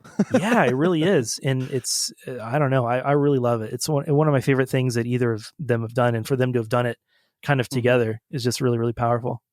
It's really gorgeous. And like, I'm really glad that I got, I'm just, one thing that has come up for me doing this show is I've realized I'm just not a big music video guy. I don't really take the time to sit down and watch them on a regular basis. So there's even classic Radiohead music videos that if I haven't happened to see it at this point, I just haven't seen it. So I'm really glad that I sat down and watched this because I love so much what you're saying about it and the visual metaphor of the whole thing. That arc of kind of the perspective in Radiohead songwriting is something that came up a lot for us on our In Rainbows episode. You know, just this idea that Radiohead are a very anxious band, in my opinion, in terms of their sound and lyrical content. And Tom, as a songwriter, seems really, really fascinated with and stuck on kind of the contradictions of everyday existence, whether it's in capitalism or the silly things we do to be a part of society or political contradictions, you know, all that stuff. And in the early records, or the contradictions of being a walking, breathing human being while feeling like you're, you know, going absolutely insane, right? Yeah, or your brain's on fire. And in the early mid Radiohead, the reaction to that seems to be a lot more anger. Sure. And by the time you get to In Rainbows, I feel like there is more of just like this kind of slightly detached and neutral acceptance of that. And it's a really nice arc for the band's point of view as they're kind of aging. And I feel like in this video, as he's going through all these doors, there is a feeling of he's looking for something. He's trying to figure out where he's supposed to be, and he's lost. And then by the end, when he's in the snow, and then the very end, when he's eventually in that little cave, I don't know that it seems that he has found the destination he was seeking so much as he's just like, I'm going to seek comfort or peace in this place that I ended up. Right. And I really loved that about it. Yeah. It doesn't feel like he has some big epiphany. It's just like, I'm here now. I'm safe. I'm warm. I have some form of shelter. That's the best as I can ask for. Yeah, totally. I loved what you were saying, Casey, about how like it's sort of from Tom's perspective, or, you know, we could project our own onto it, just sort of like dealing with the banality of life. And in comparison to, I think of Amnesiac as the album where, you know, Kid A, I feel like he's talking a lot about like the grandiosity of like climate catastrophe, which is absolutely something to vent about and to think about. But with, I think about like Packed Like Sardines or I Might Be Wrong. And I feel like it is, and we talked about this a lot and speculated during when we talked about that album, but it is somebody dealing with the banality of life, with learning to function in society and how frustrating that can be, even if you're a normal person that's not. And there's a moment in this video where Tom is certainly not an actor, but it's probably at the midpoint, and when he's walking around the parking garage, and he does this kind of like half smile, And you can, and I interpret it as like, oh, this is following the social interaction we just saw, even though time is disjointed. And I don't know how many times that's happened to either of you, when it's kind of like you witness a family maybe having a nice moment, or friends interacting in a way that maybe you wouldn't engage, and you kind of just walk away and like do a half smile, like, oh, that was funny, or maybe teenagers, you reminded of youth or something. It's just, sure. I don't want to project too much, but I guess I do have a question for the both of you. So at it's towards the end at minute 5:38 to 5:45, when Tom is crawling through the entrance of the cave, I think I see a visual trick, and this is what I think I see. Tom appears to pass into shadow, and this could have just been the light on my computer screen or what, but I watched it like 20 times. And so he seems to pass into shadow as he's crawling through the entrance to the cave, and his hair has a really blonde sheen to it, and he appears, and his hair appears much shorter for like 1 to 2 seconds, very reminiscent of like the Pablo Honey Benz era. And it's really difficult to make out, and I could be imagining it, but I was curious if either of you saw that, and it doesn't maybe seem like either you did, but I don't know. I did not catch that. No, I'm going to pull this up right now because I'm intrigued. It's because he passes through that blue light shadow, and I'm wondering if it speaks to like time is a flat circle, kind of like you were talking about a little bit, and maybe it just, I'm not sure. I think I see what you're talking about. So I see where the light kind of crosses his head for a second. Yes, and you get a little sense of maybe, I don't know. It it sounds far-fetched, but at the same time, like this is such a... It fits in with what you were talking about thematically. Exactly, it fits in, and it's kind of, they clearly went to a lot of links to embed, I think, a little bit more symbolism and sort of like, there was just a lot of thought put into this. So I wouldn't rule it out. It is possible that maybe, there's some little like hint there of him passing through the stages of life and youth and age, and how his appearance earlier on and his appearance now and all that. It could be. Just one other 2 quick notes, and Casey, help me out with my terminology here if I'm misusing these words, but I really like how the camera is like locked down and precise when it's moving across a highly organized environment, like a house with like a stairway and all these right angles and so forth. And then it does get more like handheld and shaky operation and less stable environments like the beach. And just knowing that, I love how much P.T. Anderson seems to love water in the beach. It makes an appearance, and even if there will be blood preceding his brother's death, right? And brother, at 4:43, the tone of the journey takes like a distinctive turn from traveling through regular real world environments to something much more kind of ominous and isolated. And I just wanted to say, the stairway that Tom seems to ascend at 4:43 looks like the bathroom coloration in The Shining. It's like various shades of green, and the lighting is very distinct. It's not necessarily Kubrickian or anything, but it's just great use of lighting. And Tom emerges in this like low angle shot, and the movement of the camera and just what's on screen really reminds me of like the helicopter shots and the overlook, and Jack towards the end of The Shining when it's like kind of below Jack. And as I was writing this, I was like, ooh, that's like a good observation, Zach. And then I was thinking, it's so funny how Kubrick lighting and general iconography is so distinct and also so universal that almost everything with a certain flair could be an homage to Kubrick or not at all. It's like, it's really cracked me up. I was like, oh, I see that. And I do think there's some... Anyway, please speak on that if you have any thoughts. That's a beautiful shot. I just pulled it up and looked at the 443. Yeah, I mean that blown out window. I mean Kubrick would do that all the time. Just let the windows go. Like in film, you can absolutely control that exposure. You can put what's called ND, neutral density gel, over the window to knock down the level of light, and then you can actually see outside, and you have a good exposure, interior and exterior. But there's an evocativeness and a beauty to letting it just go. And especially when you're shooting on film, which I'm pretty sure this was shot on film. PTA is kind of a film purist. You get what's called the halation around the edges of the window, where it's not pure white. It's actually kind of red looking. Love that. Which is based on how the light interacts with the film emulsion, and the red channel or the red layer kind of reflects back a little more strongly than some of the other layers of color when it gets to that overexposure point. So you get these kind of red edges around this pure white blown out window. It's just very, very beautiful, and you can emulate that in digital now. But there's no substitute for the real thing. It is interesting. Like Kubrick, the stuff that is identified so closely with him are a lot of times it's things that are well within reach of like even a low budget ish production. Like anybody can let the windows go, right? Anybody can sort of rely more on, say, practical lighting versus having a big studio lighting rig set up, that kind of thing. But it's really just the eye for aesthetics that Kubrick had versus your average director, cinematographer, whatever, that makes the difference there, I think. And the fact that Kubrick does it always with a real intentionality to it. It's not amateur. It's like somebody who could make it look as polished as 2001, for instance, where you really wouldn't see these sort of visual quote unquote defects. It's more about the kind of eerie perfection of it all when you're looking at the interiors of the spaceship and that kind of thing.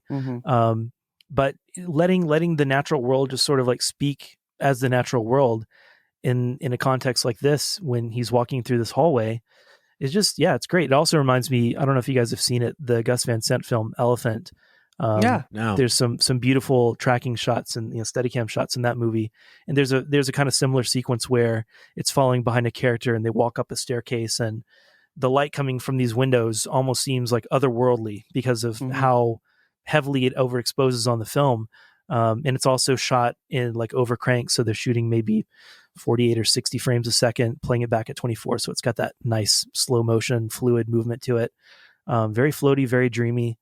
I don't know, it's I'm a sucker for all of that, all the above, so this video just kind of hits every area that would resonate with me in terms of the way it's filmed and what it's all kind of adding up to.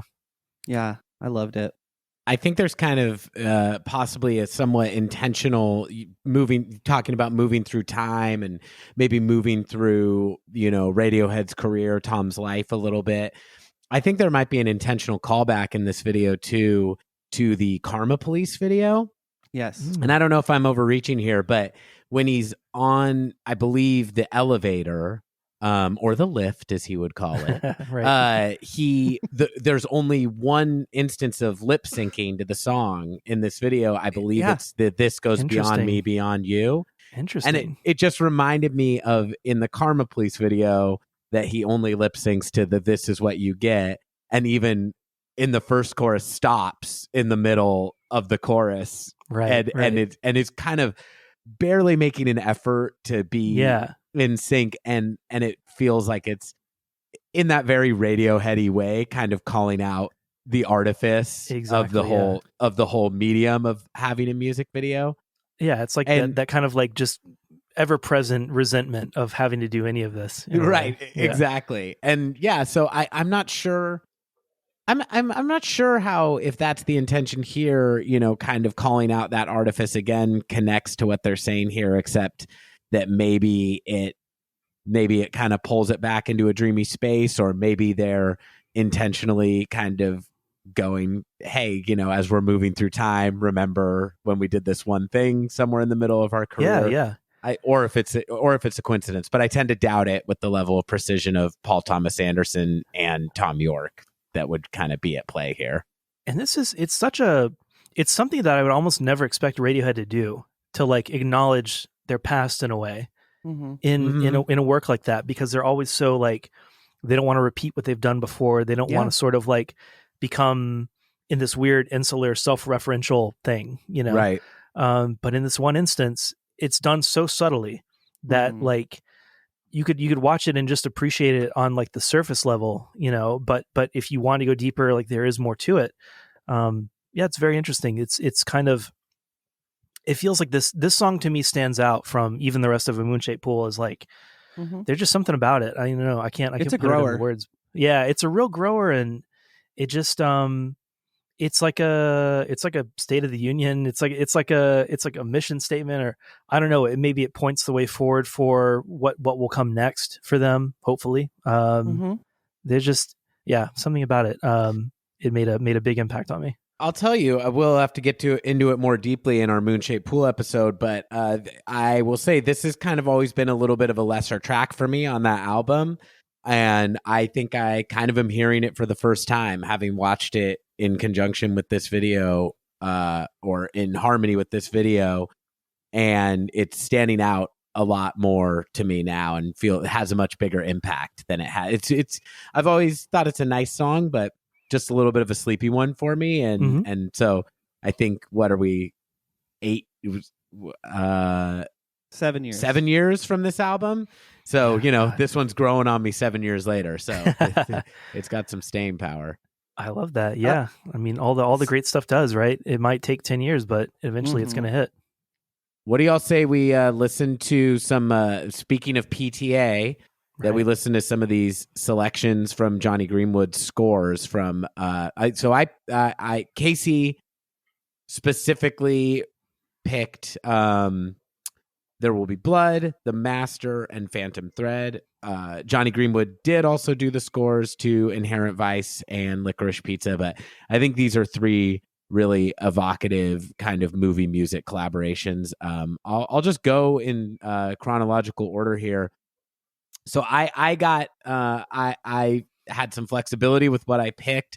This is my favorite piece of music from There Will Be Blood. This is the track is called Proven Lands. Interesting. And I'll let it play. We should talk over it a little bit, but it's also only about a minute and a half. So we can let it breathe for a second here if we want to.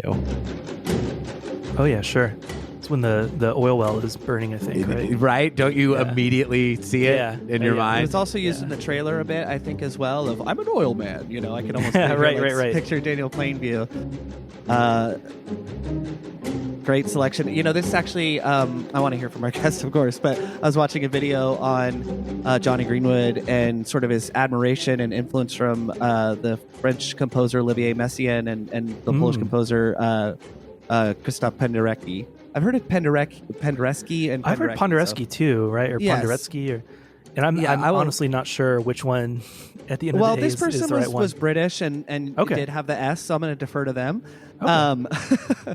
But just that to achieve what I really hear as like a dripping sound almost that he's achieving on the strings, along with and what he was talking about is that Johnny Greenwood, what he was able to achieve on this score in particular, is in his use of the way he touches the guitar and interacts with it in such a forceful manner. And the way he has been able to achieve that with strings, like different type of strings, is very, very unique. And I think Johnny Greenwood was still maybe finding his true sense of self, not confidence, but as when writing like film compositions, particularly on this movie, even though it wasn't his first go around.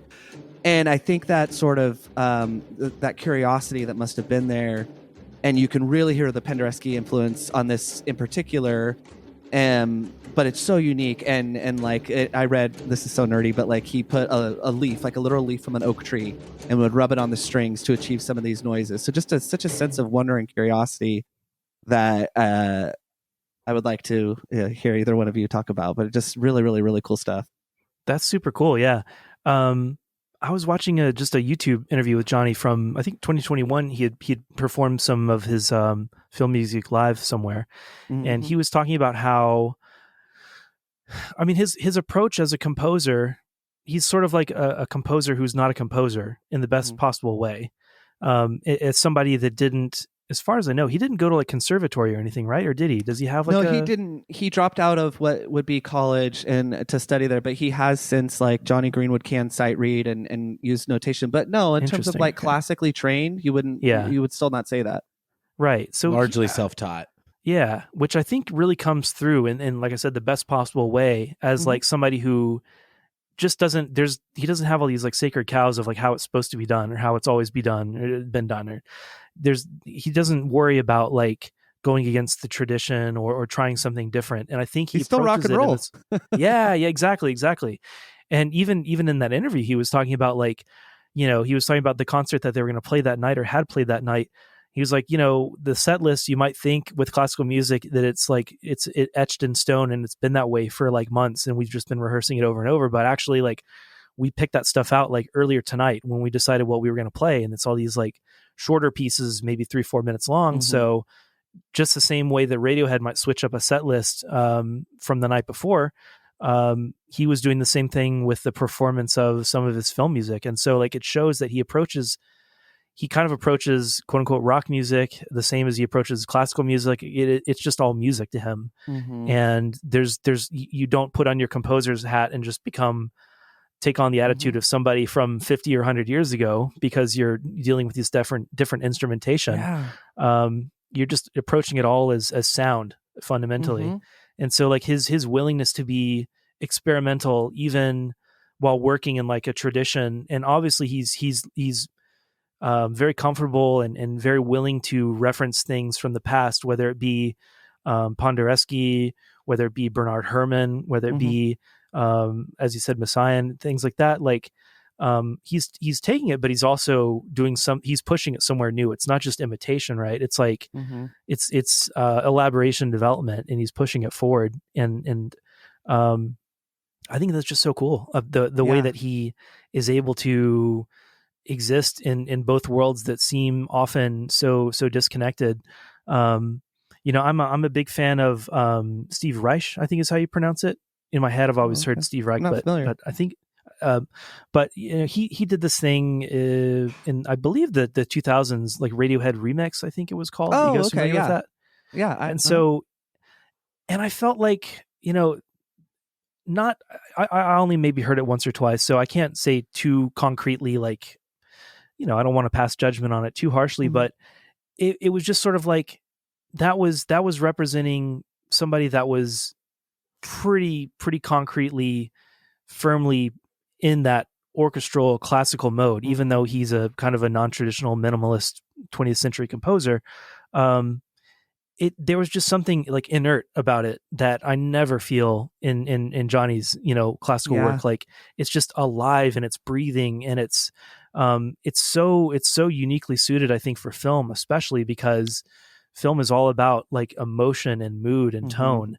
And his way of writing music, even if it may not, if you were to dissect it in a composition class next to some of the more like, let's say, disciplined or studied or traditional composers, there may be quote unquote mistakes. There may be things where it's like, well, that's not how it's done or whatever.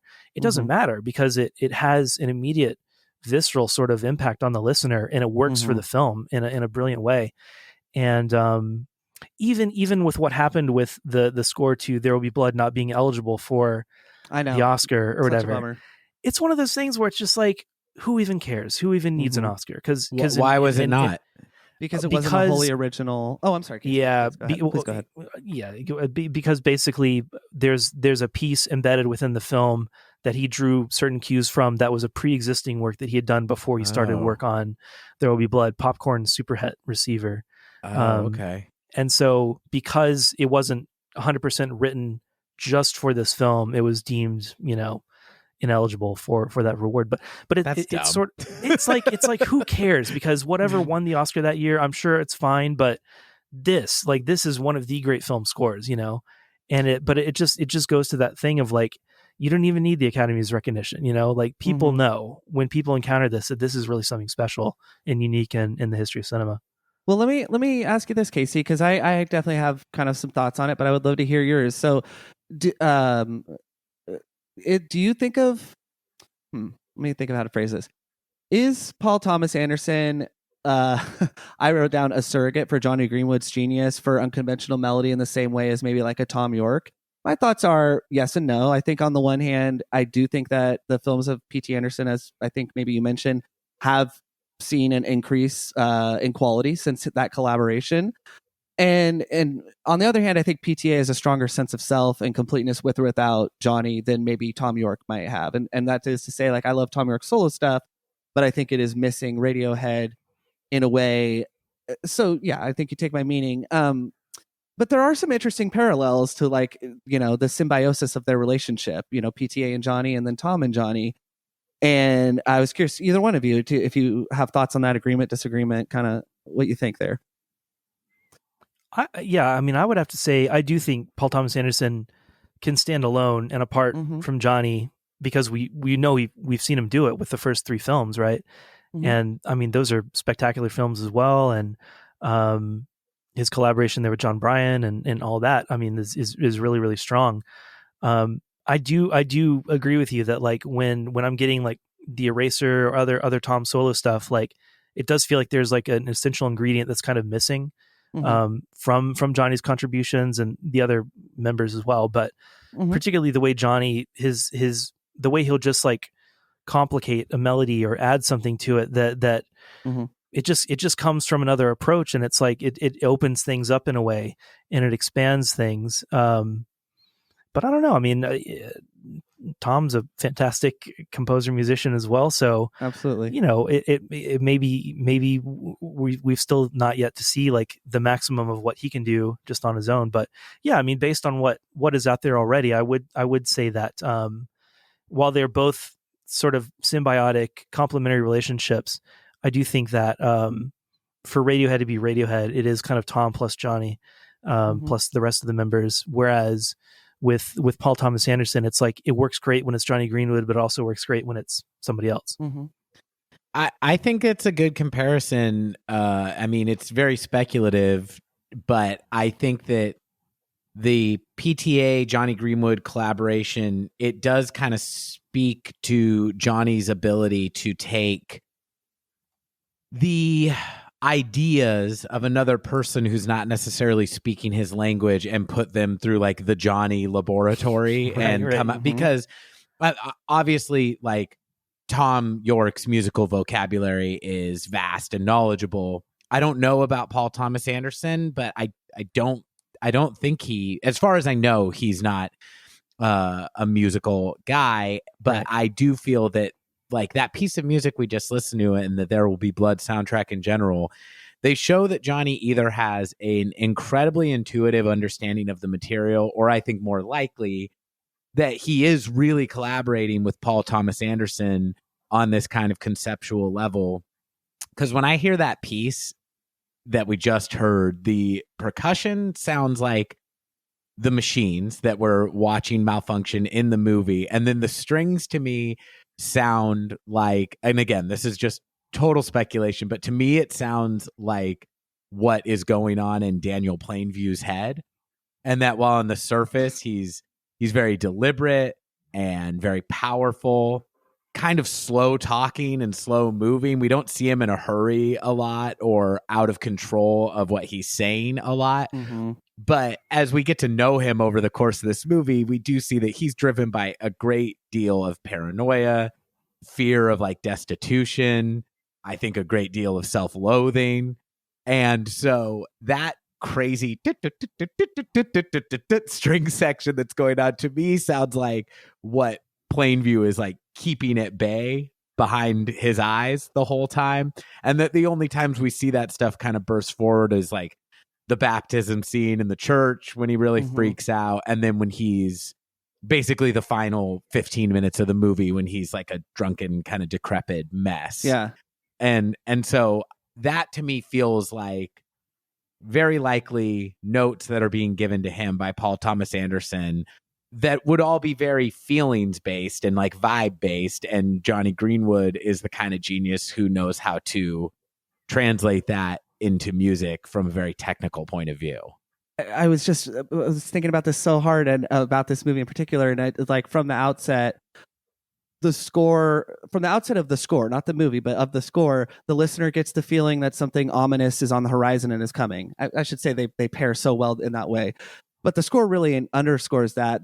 And then I wrote the barren mountainous landscape of There Will Be Blood reminds the viewer that Daniel Plainview is alone while he makes his fortune, and afterwards, as we see. And this overlaps really nicely with Kid A. Like in the barren mountainous landscape, the feeling that something is coming is what Stanley Donwood said he was trying to achieve with that artwork. And you know, it's like, you know, it's a desert and There Will Be Blood, and it's a like an Arctic wasteland in Kid A. And also, like, going back to my like surrogate comparison or whatnot, like I think Johnny Greenwood, clearly the whole band was reaching for something new melodically and instrumentation wise on Kid A. And I think that Tom York leads that because he's the singer and leader of the band. But I think Johnny is really, that's coming through a lot through, you know, Tom and the songs. And I just feel like There Will Be Blood, not to get all crazy, like, they're the same or whatever. But I was just thinking that even with like some of the visuals, like the mountains, it's just incredible. That's a really good point. I'd never thought about the visual similarity, but yeah, that opening like 15, 20-minute stretch of There Will Be Blood before there's really any dialogue whatsoever. Yes. And it's all just those menacing Penderecki strings in those kind of like, whatever you call it, like a tone cluster, those kind of swells. It's like, it's kind of discordant, but obviously it merges into the same kind of like menacing note by the end of it. It is kind of evoking the same thing. I mean, there's that first scene where it's after he's gotten injured and he's like hurt his leg, and there's like that pan of where he crawls up out of the hole, and then it pans over to the mountains, and like there's like, and it's sort of like your head fills in the picture of like he's got to make it all the way back to civilization. He's out here in just like the absolute wilderness. Like there's nobody's coming to save him. He's just completely and utterly alone. In this kind of like cosmic existential sense, and rewatching the movie, that stood out so much more to me this time, that he's beginning the film in this completely isolated way, and it's sort of like this is like almost like the thing that he's trying to keep away for the rest of the movie, like his fear of like, I never want to return back to that place, I never want to find myself again, like. And of course, the great irony, tragedy, whatever you want to call it, of the film is that he ends up pushing everyone away, and that's where he does end up again. But it's through kind of his own foibles, his own emotional kind of hostility, whatever you want to call it, or is he sort of a victim of the system, of just kind of what happens when you invest fully in this mentality of like, pull yourself up by your bootstraps and nobody's going to help you, and everybody's got to get there on their own. Yeah, that's right. That's right. I never thought about that, but it's very true. And the people that get hurt along the way, how that one gentleman who's in the hole just gets decapitated by the instrument, and he didn't mean to kill him, but it clearly doesn't really resonate with or register that much that another human being has been killed on the way to his fortune. No, it doesn't seem to. He doesn't have nightmares about it. It's just like, it's just the way it goes. Better him than me. I think Daniel Plainview is such a like great illustration of how weird and psychotic billionaires are, because he's a hoarder. Sociopath. Well, yeah. I mean, and really, it's just like we use that phrase of hoarding wealth, but when you're talking about like he's just so afraid of being back in that position. Yeah, I think that really is all he's doing the whole time. We don't see him like expressing his wealth through a great deal of like opulence, or like, there's no montage of him in like fancy furs with a new car at any point. It's just big house literally I was gonna say, only at the end it's like he's in this kind of weird mansion, that is pretty opulent, but yeah, throughout most of the movie he's still like, I remember there was a moment kind of like halfway through where I guess when his brother shows up and all that, and it's like he's still living in a tent, kind of, or like a cabin or whatever. It's like, come on, man, like, he's a penny pincher like, still. He doesn't need to be, because he's always suspicious of folks, infringing on his wealth. And even in the end, when he does live in this mansion, and I do believe there's like a servant, sorts behind him, a butler, but that seems like his only sense of companionship or help. And I know, they're probably still using oil lamps and such, maybe. But it's dark in a way that, like, even now, I feel like a rich kind of person that is alone would have dark paper spread all over the table, a bowling alley that nobody ever uses except to kill people. It's really just nice. Like, it just shows how isolated and alone he's made himself. Just the bowling alley is an interesting metaphor, because like that's something you don't really need to have in your house. Even if money is not a question, it's like the whole point of a bowling alley is to go somewhere and be with other people, right? Like, there's even a book, I think it's called Bowling Alone. Have you guys heard of that? No. It's I haven't read it, so I can't really speak to it, but I think it's basically the idea behind the book is that, people bowling alone, like America has just become this very isolated country, and like where you used to have bowling leagues and you used to have like community and so on, now you have people bowling alone. It's just about, I'm going to the lane, I'm going to bowl myself, I don't have to wait on other people. Like, I'll go when I want to go, that sort of thing. And just the that logic of individuality and just instant gratification, everything else that kind of permeates and that it feels like kind of infects the brain of Daniel Plainview over the course of the movie, that he reaches this point where it's like, And even the last line where he says, "I'm finished." It's like, yes, what did you finish? What did you do? What was that all for? Like, what is this? What is the project here? You know? So, there's other Johnny Greenwood scores, but just being sensitive to some time constraints here, we're gonna skip ahead and talk about Phantom Thread. Now, the music that I picked from this is a piece called House of Woodcock. Yes. And I'd love to say there's a great deal of depth to why I made this choice, you guys. The reason I picked this one is because it is so darn pretty. It's gorgeous. and it sounds like this.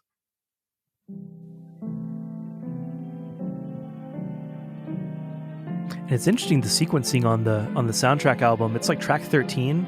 Mm-hmm. But when I think of Phantom Thread, this is like the opening song, I want to say. I mean, maybe there's some incidental music before it, but this is him in the mirror, kind of getting ready. Exactly. Yeah. I mean, this is really early on in the movie. If it's not the first thing, it's really close to it. And it's so much of like when the film is establishing his world and what the House of Woodcock is, and this kind of this life that he's built for himself, this is the thing that comes to mind. And it's so evocative of that period and just like the world. And I don't remember who it was, but somebody was writing about the score, and they were saying that this score has such a feeling of like lightness and delicate, the delicateness of the piano and so on is a really good metaphor, analog of the fashion and the attention to detail and the sort of, the light touch of cutting the garments just a certain way and everything being just the perfection of it. And then the beauty its right that place, evokes. if you will. Yeah, everything in its right place. And just this also feels like, I mean, obviously this feels like it comes from an older era of film scoring. It feels like this could be in a Hitchcock movie or something. It's kind of classical Hollywood cinema, that kind of glamour and just the lushness of it. It's such a contrast to the harshness, let's say, of like a There Will Be Blood. So for the same composer to be so capable of both tones that are almost at odds with each other is just really, really, really cool. I think it's astonishing that this is the same guy that we were just listening to. Right. And I love what you said about it being old Hollywood. I unfortunately don't really have the names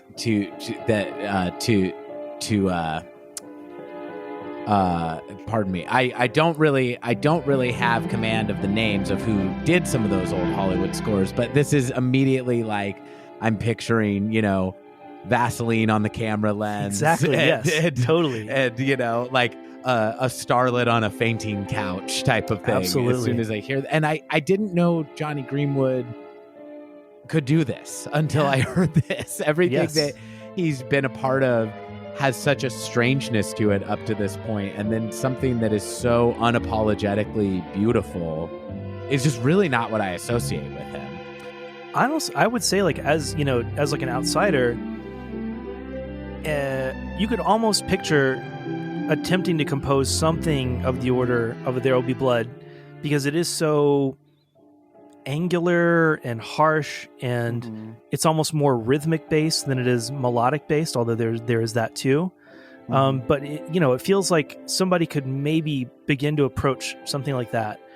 But this is so much more like it is the thing. It is like just this beautiful, lush, melodic, orchestral evocation of another era that's like on a whole another level. No amateur could ever approach this, could even begin to attempt to approach this, And so it's really, really cool that he got there so quickly too. And it has a melody that you can hum. Yes. Yeah. Like you can remember this. One that lodges itself, that feels like it's going to be bouncing around your head for the rest of your life, I mean, it has that immediacy to it of like, just, it's like an instant classic in my mind. Well, this might seem such an easy go-to, but I listeners, I have listened to other classical music besides what Kubrick uses in his films. But after the Dawn of Man sequence, when we start to see the Journey to the Moon, I know those are pieces that were composed, some of them many, many hundreds of years before the film. But just the way, I'm forgetting the name of the, it's like the tripod or whatever the spinning spaceship is on those like exterior shots and the classical music playing it. It kind of reminds me of that, where it's just it's showing you the beauty of something, whether it's mechanical or not. And I feel like Phantom Thread, even though the end of it is somewhat ambiguous, I almost think of the three films, There Will Be Blood, The Master, and Phantom Thread. They kind of complete this nice arc. Whereas, like you were saying, like There Will Be Blood, even though it is an incredible achievement in its rhythm and its strings, it does fit nicely in achieving the ambiguity. Like we were talking about that atonal scrape on the mountains. I know it all converges on an F sharp, which is leaves like a lot of ambiguity. And then with the Master, even though the Master, I feel like there's a little bit more closure in the Master, even though they end in separate places. And there is like that ambiguity, a little bit of sense of dread and anxiety, certainly.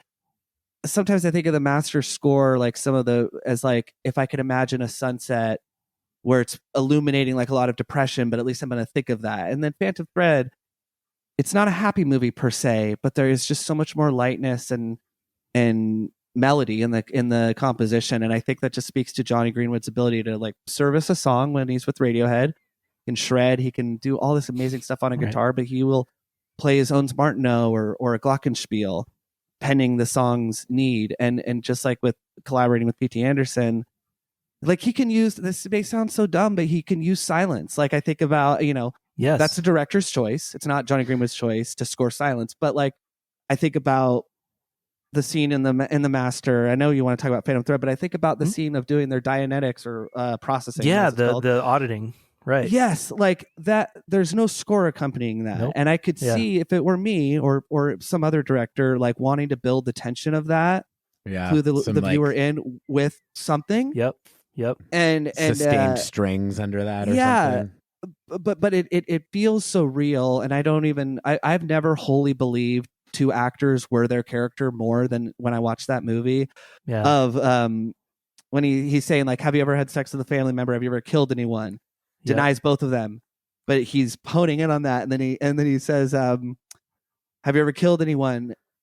And he says, Japs in the war, and right away tells you so much you need to know that may have been missing about that. So we know he was in the Pacific, not in Europe. Yeah. We know he killed somebody probably at a distance. Anyways, we've seen the movie. Yeah. But I just was tripping on that because the music in that movie really moves the plot along. But when there's silence too, and I think that's so genius. Like, anyways, please. That's just a lot. No, I was noticing exactly that during my rewatch of both There Will Be Blood and The Master, but especially, as you said, in The Master, the sort of the self-control or the discipline to not have like a wall-to-wall Johnny Greenwood score that I'm sure would be brilliant if you were to request that, but to be to have that confidence as a filmmaker to be like, no, there's absolutely no music in this moment whatsoever, and it resonates so strongly. It's very interesting the spaces that he chooses to use music versus not to use music in that film. One use that jumped out to me is where Joaquin Phoenix's character is Freddie Quell. Yeah, he kind of comes across the boat for the first time. It's this long tracking shot, and you're following along him. Then Iraq focuses to the boat. You see people dancing on the boat. You kind of get your first glimpse of Philip Seymour Hoffman.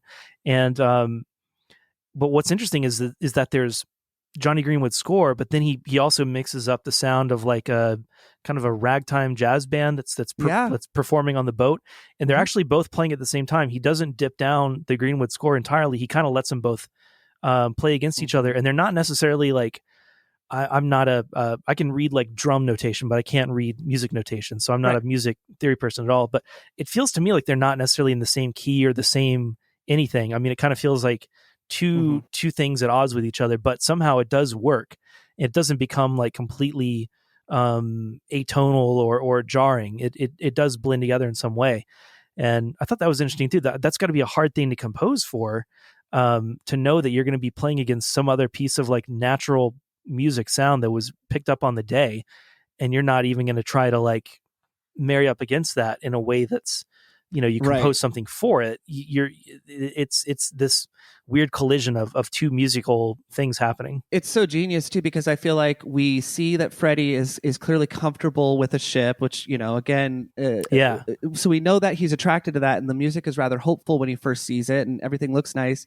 But then you imagine being him on that boat, and like your two worlds are colliding, of alcoholic, potentially criminal, unstable PTSD person, and this new welcoming but somewhat creepy group of folks, and you can't quite figure it out. And I feel like the music colliding is just so genius. And even it works too, because Freddie is just pure chaos. So of course there's like dissonant noise going on everywhere he goes. There's even this beautiful kind of like clarinet theme early on in the score. It's almost I mean, I know it's not random, but it kind of feels like random notes. Like it's not exactly. Yeah, I agree actually.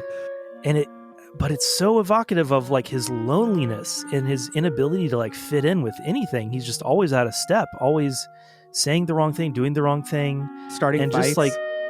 Starting fights and concocting his weird and this has beverages. Like a silliness to it too. Like I feel like the kind of like a kind of like frivolous, like even though he's deeply hurt, deeply sad, deeply like wounded animal, he's operating kind of like it's all a big game, His humor is like a defense mechanism, like when they're in that auditing scene later on and he farts and and they both laugh, and then but Philip Seymour Hoffman pretty quickly goes to like it's the sound of an animal and you're an animal, and but he loves it. He loves it. Yeah. Like, I love what's his name, Lancaster Dodd. Yes, Lancaster Dodd. Yeah, he loves so much that when he's around Freddie, he gets to just be this like id and a boy and just act like an adolescent wild thing, I also love the music when after they get out of jail and it's their reunion, and it might be a different scene, but it's certainly like they haven't seen each other in a minute, and they have that hug that turns into like a rolling friendly they roll in the front yard. The score, if I recall correctly, is really joyful in that moment, and it does have a sense of ambiguity to it too, because in the background is Amy Adams saying, hey, the shit isn't cutting it, with Freddie. And I just want to just say real quickly, even though the two male leads of that film are once in a lifetime, in my opinion, in terms of their performance, Amy Adams, upon this most recent rewatch, she's just astonishing. And like one thing I noticed is she's astonishingly good, even in like a subtle way, in the very famous, to me at least, of pig fuck part. Oh, it's so great. You see her face. Yeah. It I'm not sure if it cuts or not, but it goes over to her, and my initial thought, even though I've seen it, was, oh, she hears this a lot. She's being abused by this man behind the scene. Well, no, the very next scene, maybe there's a scene in between, but you see she is the woman behind the man. She's feeding him his confidence and a lot of his techno jargon.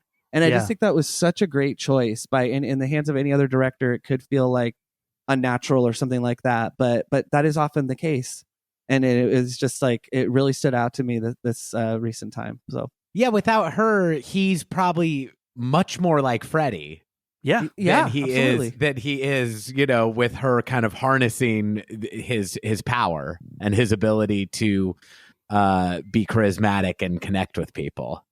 Mm-hmm. Yeah, it's the old cliche, like behind a great man stands a woman. Yeah, that's how it goes. Well, I think that kind of so I love that we ended up talking about the master anyway, and I think that there is connective tissue here. I mean, with Phantom Thread, a movie that I'm less familiar with than these other two. I have seen it, but it's been a little while. I think that's such an interesting movie, or an interesting story, that's also, this relationship is not what it seems on the surface. And listening to how pretty and almost kind of like syrupy sweet that piece of music from Phantom Thread is too, there's something happening there that I don't necessarily hear in these other two scores, which is, I think there's a sense of irony that's being played at here too, where that movie, while it doesn't have kind of the violent temper that The Master and There Will Be Blood have, it's also it's not all good. It's a love story about a deeply sick relationship. Yeah, so the idea of scoring it with these, these sweeping strings and this beautiful piano melody and these harp arpeggios and everything like that is also a little bit of a wink and a nod, I feel like, in a way that the other scores are not necessarily. What do you guys think?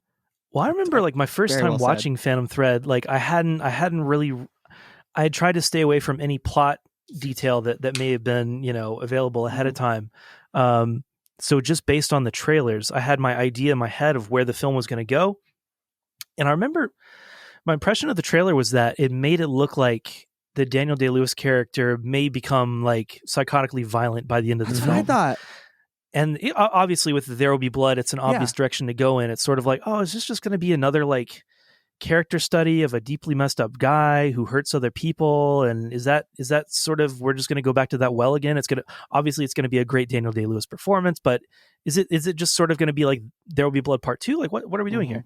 And so I was so like surprised and happy that it didn't go in that direction, that actually Reynolds Woodcock in a lot of ways is like a more delicate character, obviously, versus Daniel Plainview. But I mean, even just on his own terms, I mean, he's a sweet guy. He has his problems. He has, he's extremely neurotic. He can be very, very cruel, very brutal at times. But overall, he's a fundamentally different character than Plainview. And just the twist at the end, of course, watching it the first time, I was like, oh my gosh, in a million years, I could not have predicted that the movie would go that way. And so is it Munchausen by proxy? Yeah, exactly. It is. It totally is. It totally is. And it's such a weird thing to like, I can't think of any other movie. And he loves it. Yeah. Yeah. Well, that's the thing. It's like, it is like it's a symbiotic kind of thing. Like he needs that. Even though there's all these ethical, moral problems with it, it's like, I guess if it's the two of them in that relationship and they're both okay with it, then maybe there's not a problem. But, or at least, I mean, it's just, I love just the acknowledgement that like, yeah, they have a really screwed up relationship, but it kind of works. Right. So who are we to judge? How many times have we seen that? Hopefully not to that level of manifestation, but not only in other people, but potentially, looking back maybe in our own lives, and I can't speak for myself and I'm not asking, but like, yeah, I mean, it's definitely a pastime, I think, of couples, to be like kind of, how do they do that or whatever. And I feel like kind of in the way that in Punch Drunk Love, when they come together and they're in their love bubble and they're speaking that couple languages they do, but it's more violent than any couple, that kind of thing. Yeah. I almost wonder if like Phantom Thread is like that too, where it's like, hey, if it works for them, but it's like that's literally unhealthy. But how much can you really speculate or judge? That's an open question. And for those who haven't seen the movie explores a lot of things, but story-wise, it's about this workaholic designer, dressmaker, played by Daniel Day-Lewis, and he begins a relationship with a woman who, I think, kind of from his perspective and seemingly is a bit beneath him in terms of she's a working class person and he's living this opulent kind of fancy life of an artist and a famous artist at that. And they begin this very kind of opposites attract relationship. And basically she's able to help him kind of come back down to earth and recuperate and recharge through a very interesting method of poisoning him. And that's the Munchausen by proxy thing. And when she does that, it will kind of bring him back down to earth. And it kind of is this weird love story between him. He kind of appreciates her and loves her for it, is the way it left me feeling. And it's a very kind of extreme example of relationship dynamics that work, even if they seem a little bit odd from the outside. But a lot of relationships are kind of like that. And I think it might be kind of that thing of, you're talking about couples that you may know, and you might find out there's something non-traditional about their relationship. Like, hey, did you know that they have an open relationship? Or like, hey, did you know that they, even though they live together and are in love, they sleep in separate bedrooms because they sleep better that way? And then it's like, hey, did you know actually that like Sam and Katie have a phantom thread situation where he just gets a little too wrapped up in his work, and she feeds him arsenic poison. Yeah. And you're like, hey, you know what? Like, little weird for me, but it works for them. So I'm not going to judge it. Yeah. Now, I guess just kind of wrapping all this up. I mean, Casey, do you have, final thoughts on what you indicated a little bit about what you don't like in a soundtrack, but Radiohead in film, including Johnny Greenwood as a composer for scores, is there kind of a nutshell take that you have on it? And it's okay if you don't, but about like what you like about it, what you don't like about it, maybe. Or... I mean, I think it's only all positive. The only possible negative would be if Johnny became so in demand as a composer that he couldn't do records anymore or something. But other than that, I think it's a really great like expansion of the sort of possibilities that exist, them composing these albums and now for his music to have a chance to expand into cinema and to be kind of composed specifically for the screen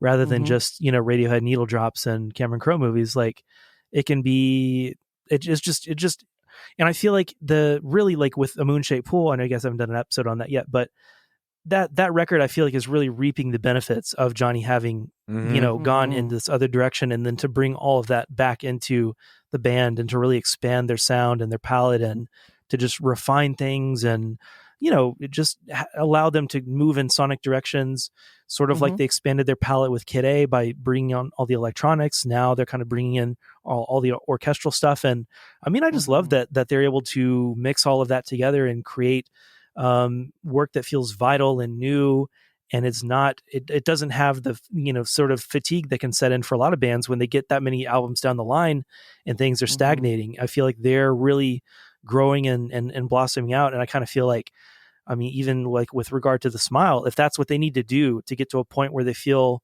like vibrant and inspired, and now they can bring all that energy back into a new Radiohead record, then I'm all for it. So it's one of the, I mean, it's cool to have been a fan of them for a long time, and then to be so into film, and then to kind of see, the two streams crossing, and like one of my favorite musicians working with one of my favorite filmmakers, and the results being so much, I mean, so immediately great, unquestionably so. I don't know. I only have positive thoughts really on the whole thing. Well, I love that you have some measure of optimism about there being more Radiohead music in the future. I share that. Zach is coming from a more self-protective and defensive position where he's more sure that they're done, but not to speak for not you, so Zach, much lately, but yes, overall that is correct. There was that story the other day, right, where Phil said they're going to get together, but I mean, they're probably just... Our mother texted us the article. I me personally, I don't expect anything. I don't expect like the next LP to come out of that, but I mean, it at least tells us that I don't know, they could tour. Yeah, I would take that.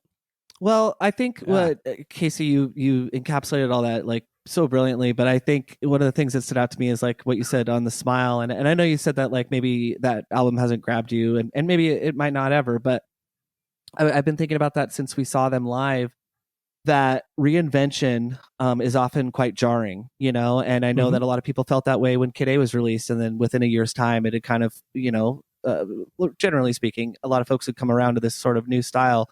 And I've been thinking, having seen The Smile live, and even though I listened to that album a lot, the way those songs opened up and the new material they played, we're going to do an episode on that. So, but I was just thinking, like, man, for these guys in the twilight of their 40s,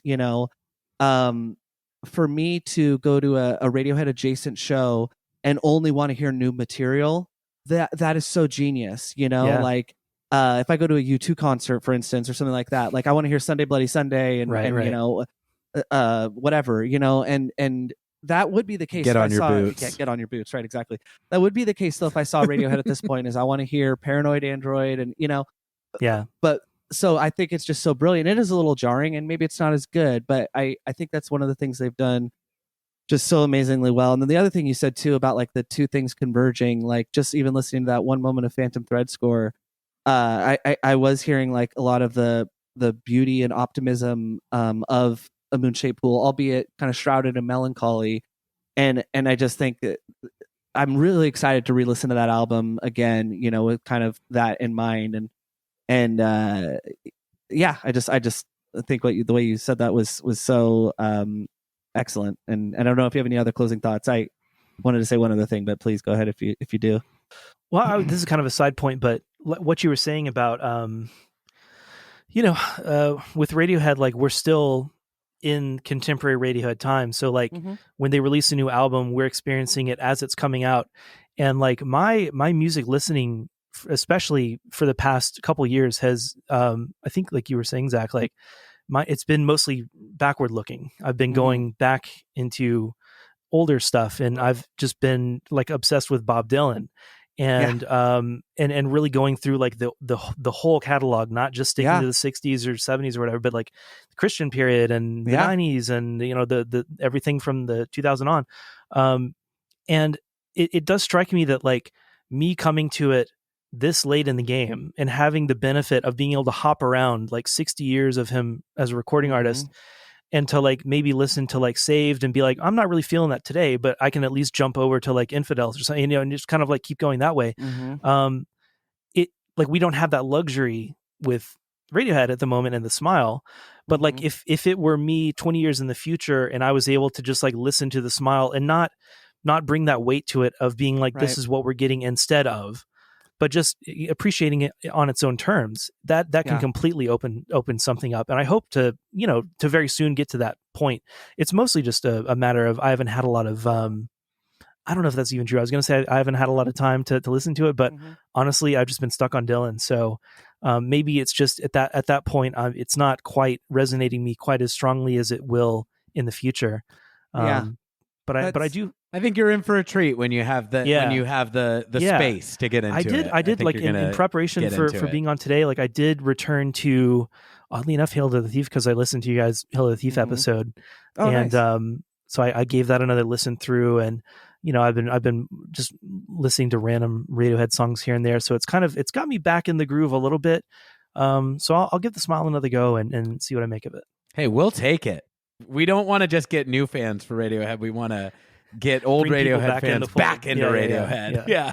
I think what you just said is kind of like the way I feel about The Eraser. Like I obviously was not a journalist then, and wasn't reviewing it. But I think what I have the benefit of is the hindsight of like that In Rainbows came after it, and I am able to look at it as like the separate statement from an artist, but also I can really see how it's has some leftovers of Hail to the Thief and was this wonderful bridge. It's just my opinion.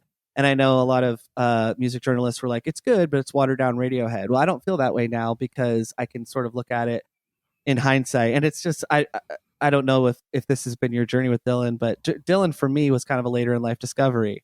And it is so amazing. I think that album in 1996 or 7, that was sort of his comeback. That Time Out of Mind, Yeah, like that. Yeah. That is so cool to listen to, like in context, because it is a great album, but it's sort of this wonderful return to form. So I think like we do have a certain luxury nowadays, even though we kind of opened the episode talking about like a lot of the tactile things that are missing in today's movies, or I think you could apply that to music as well. But I do think that we are obviously the beneficiaries of like a lot of that convenience and technology too. So thank you, world, for that. Yeah. Oh, I know. But, there's been there's no better time to have been like a Dylan fan, especially just because of the bootleg series and all the stuff that's available now that wasn't necessarily available if you were a fan in the 60s or going back like that. They're doing like a Time Out of Mind expanded edition later this month, so you'll be able to hear alternate versions of all those tracks and stuff that didn't make it. And I mean, that I will say, like, now being into this heavy Dylan thing, like I'm sort of, I used to measure every band by Radiohead. Now I kind of measure everybody by Dylan, and that's a very hard standard for anybody to live up to. But especially in terms of the way that he will play a song different from year to year. He'll just completely rearrange something. He'll rewrite lyrics. Even from like night to night on the same tour, it might be played in a different key. It might even be played in a different time signature. Right. And I'm at this point in my life, in my music listening life or whatever, that's what's super compelling to me. And I'm kind of like, I've been thinking back, like, are there instances of Radiohead like reinventing songs live? And I know they have on a number of occasions, where, especially with like some of the electronic stuff, adapting that back into more of a live band approach and so on. My favorite in a way, live performance of is the song "I Might Be Wrong," and I love both of those. And I apologize, I did interrupt you, but yeah. No. So I'm asking myself, are there things like in their live catalog history that I need to go back and revisit and kind of appreciate on that level? Because for a long time, if I go to a concert, I kind of want to hear the song that I know. And that's a complaint that people often have about Dylan. It's like, I couldn't even tell what he was playing, or, he's mumbling or he's shouting or whatever. But now I'm in this other mode. It's more, I don't know, almost like a jam band mode or something, Grateful Dead sort of territory, where it's like, man, they played it different that night than they did this night, and the guitar solo that night was totally different than this other night, and things like that. So, and I've heard that they're honestly pushing more in that direction with the Smile a little bit, that they are jamming on stage a little bit, that it has this like life to it that is not just like trying to recreate the records and so on. So they're a guitar band. Check it out. Yeah. I mean, it was incredible. I mean, I during their encore, it was a new song, and I mean, to be that close and to just see the way Johnny in particular like touches the guitar and interacts with it, I was slack-jawed, and not for like comedic effect, but for like 5 minutes straight. Wow. And I just would encourage that. I mean, it doesn't have to like, I don't think people have to like the Smile, but I think that like Radiohead, you have to work at it, to kind of get the melodies in your mind and find it. But I think it's really rewarding, once you do. It's cool. It's like there's a record out there that I know it's going to probably hit heavy for me. I just need to like put in the time and check it out. Yeah. You should really blow your mind and watch Licorice Pizza and listen to the Smile LP, straight through on the same day. Pink Floyd, Wizard of Oz kind of thing. Yeah. Yes, that's right. Sync them up. I'd just like to kind of just quickly close like on a personal anecdote. I gestured at this when we were opening that the Casey on Kubrick and also the Jonathan Glazer couple films you covered, Birth and Under the Skin, are two like, really, really, I don't know if they're my top 10 or anything, but really, really great movies. And friend of mine in life and friend of the show, Keith Bratton, is the person who initially showed me 2001: A Space Odyssey back in 2014. So like I said, I was familiar, but that series you did was just really, really eye-opening to me, and really like, I don't only watch Kubrick movies now, but I do watch movies with like a greater sense of interest and appreciation, and really like thanks in large part to that. So I just wanted to let you know like what a difference that made. I have like my Stanley Kubrick. I see it. Yeah. That's so cool. I have the Vincent LaBruno biography, and then a book about Eyes Wide Shut and Clockwork Orange, and I haven't read Luck of Barry Lyndon yet. That's next. But all that to say, it's been something that has been like really, really, I hope, like deep in my artistic appreciation. And I feel like Radiohead and Kubrick are similar in that like they are distinctly male, even though it's men exploring these really challenging concepts that we should wrestle with, but I just want to let you know like what a difference those discussions made in my life and my appreciation for a great artist, and then not just contained to that. So I really, really, really, really appreciate that, and it was just such a joy to chat with you. That's amazing. I love to hear that. Man. That's like the best possible thing you could hear when you do a podcast, is that somebody out there really, really, appreciated it and got into it.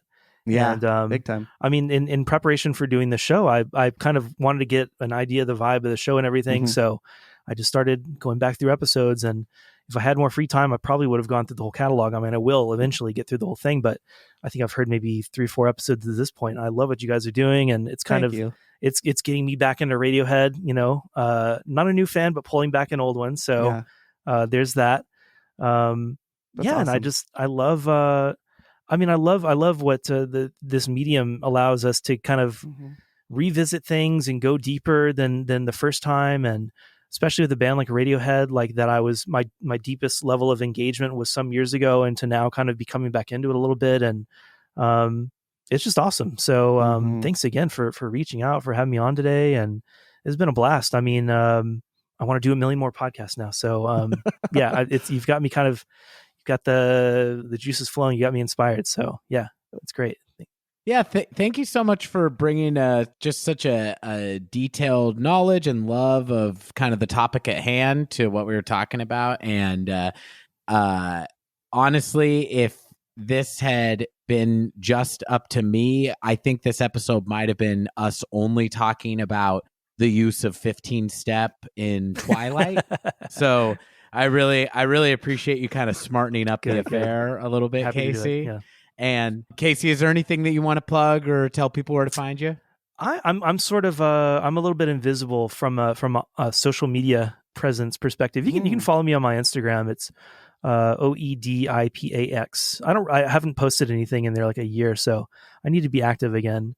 I post mostly photography on there. I don't really do like daily updates or anything, but sure. Yeah, you can follow me there. I have a locked Twitter account. I don't plan to unlock it. Okay. But I guess you could request to follow me, and maybe I'll let you in. I don't really post there that much, so it doesn't matter. Well, I know that you mentioned your upcoming podcast. That sounds incredibly interesting. I will be a listener of that. Yes. So the podcast is called Svetlana, and each Svetlana has an exclamation point after it. It is the brainchild of Dan Katroser, who is a playwright, screenwriter, and he's been obsessed with this story for, I think, the better part of a decade, if not more. Wow. But very briefly, it's the story of Svetlana Alexeyeva, who is Joseph Stalin's one and only daughter. And during her childhood and during Joseph Stalin's reign, she was kind of like the symbol of, youth and innocence in Soviet Russia. And after Stalin died, she ended up defecting to the United States in the early 60s. And so the podcast, believe it or not, with everything that happened in her life that was crazy up until the age of 40 when she defected to the United States, it even got crazier after she came to the United States and became involved in this kind of weird Frank Lloyd Wright society / cult thing. And for more, you just have to listen in. So the first episode, I believe, will be out like January the 30th, something like that. So check it out where fine podcasts are available. Thank you so much for setting the time aside. Thank you for all the stuff you brought to the table for us to talk about. And just thanks so much for doing the show. It's been really wonderful chatting with you. Pleasure to be on. Thank you, guys. Thanks, Casey. And on that note, listeners, thank you as well. We will see you next week on a Friday. I've been your host, Walker Glenn. I've been Zach Glenn. Talk to you soon, listeners. Bye. Bye. Idiotalk is a Glenn Brothers production. Get in touch with us at idiotalk.podcast@gmail.com or follow us on Instagram at idiotalk.podcast. And thanks for listening to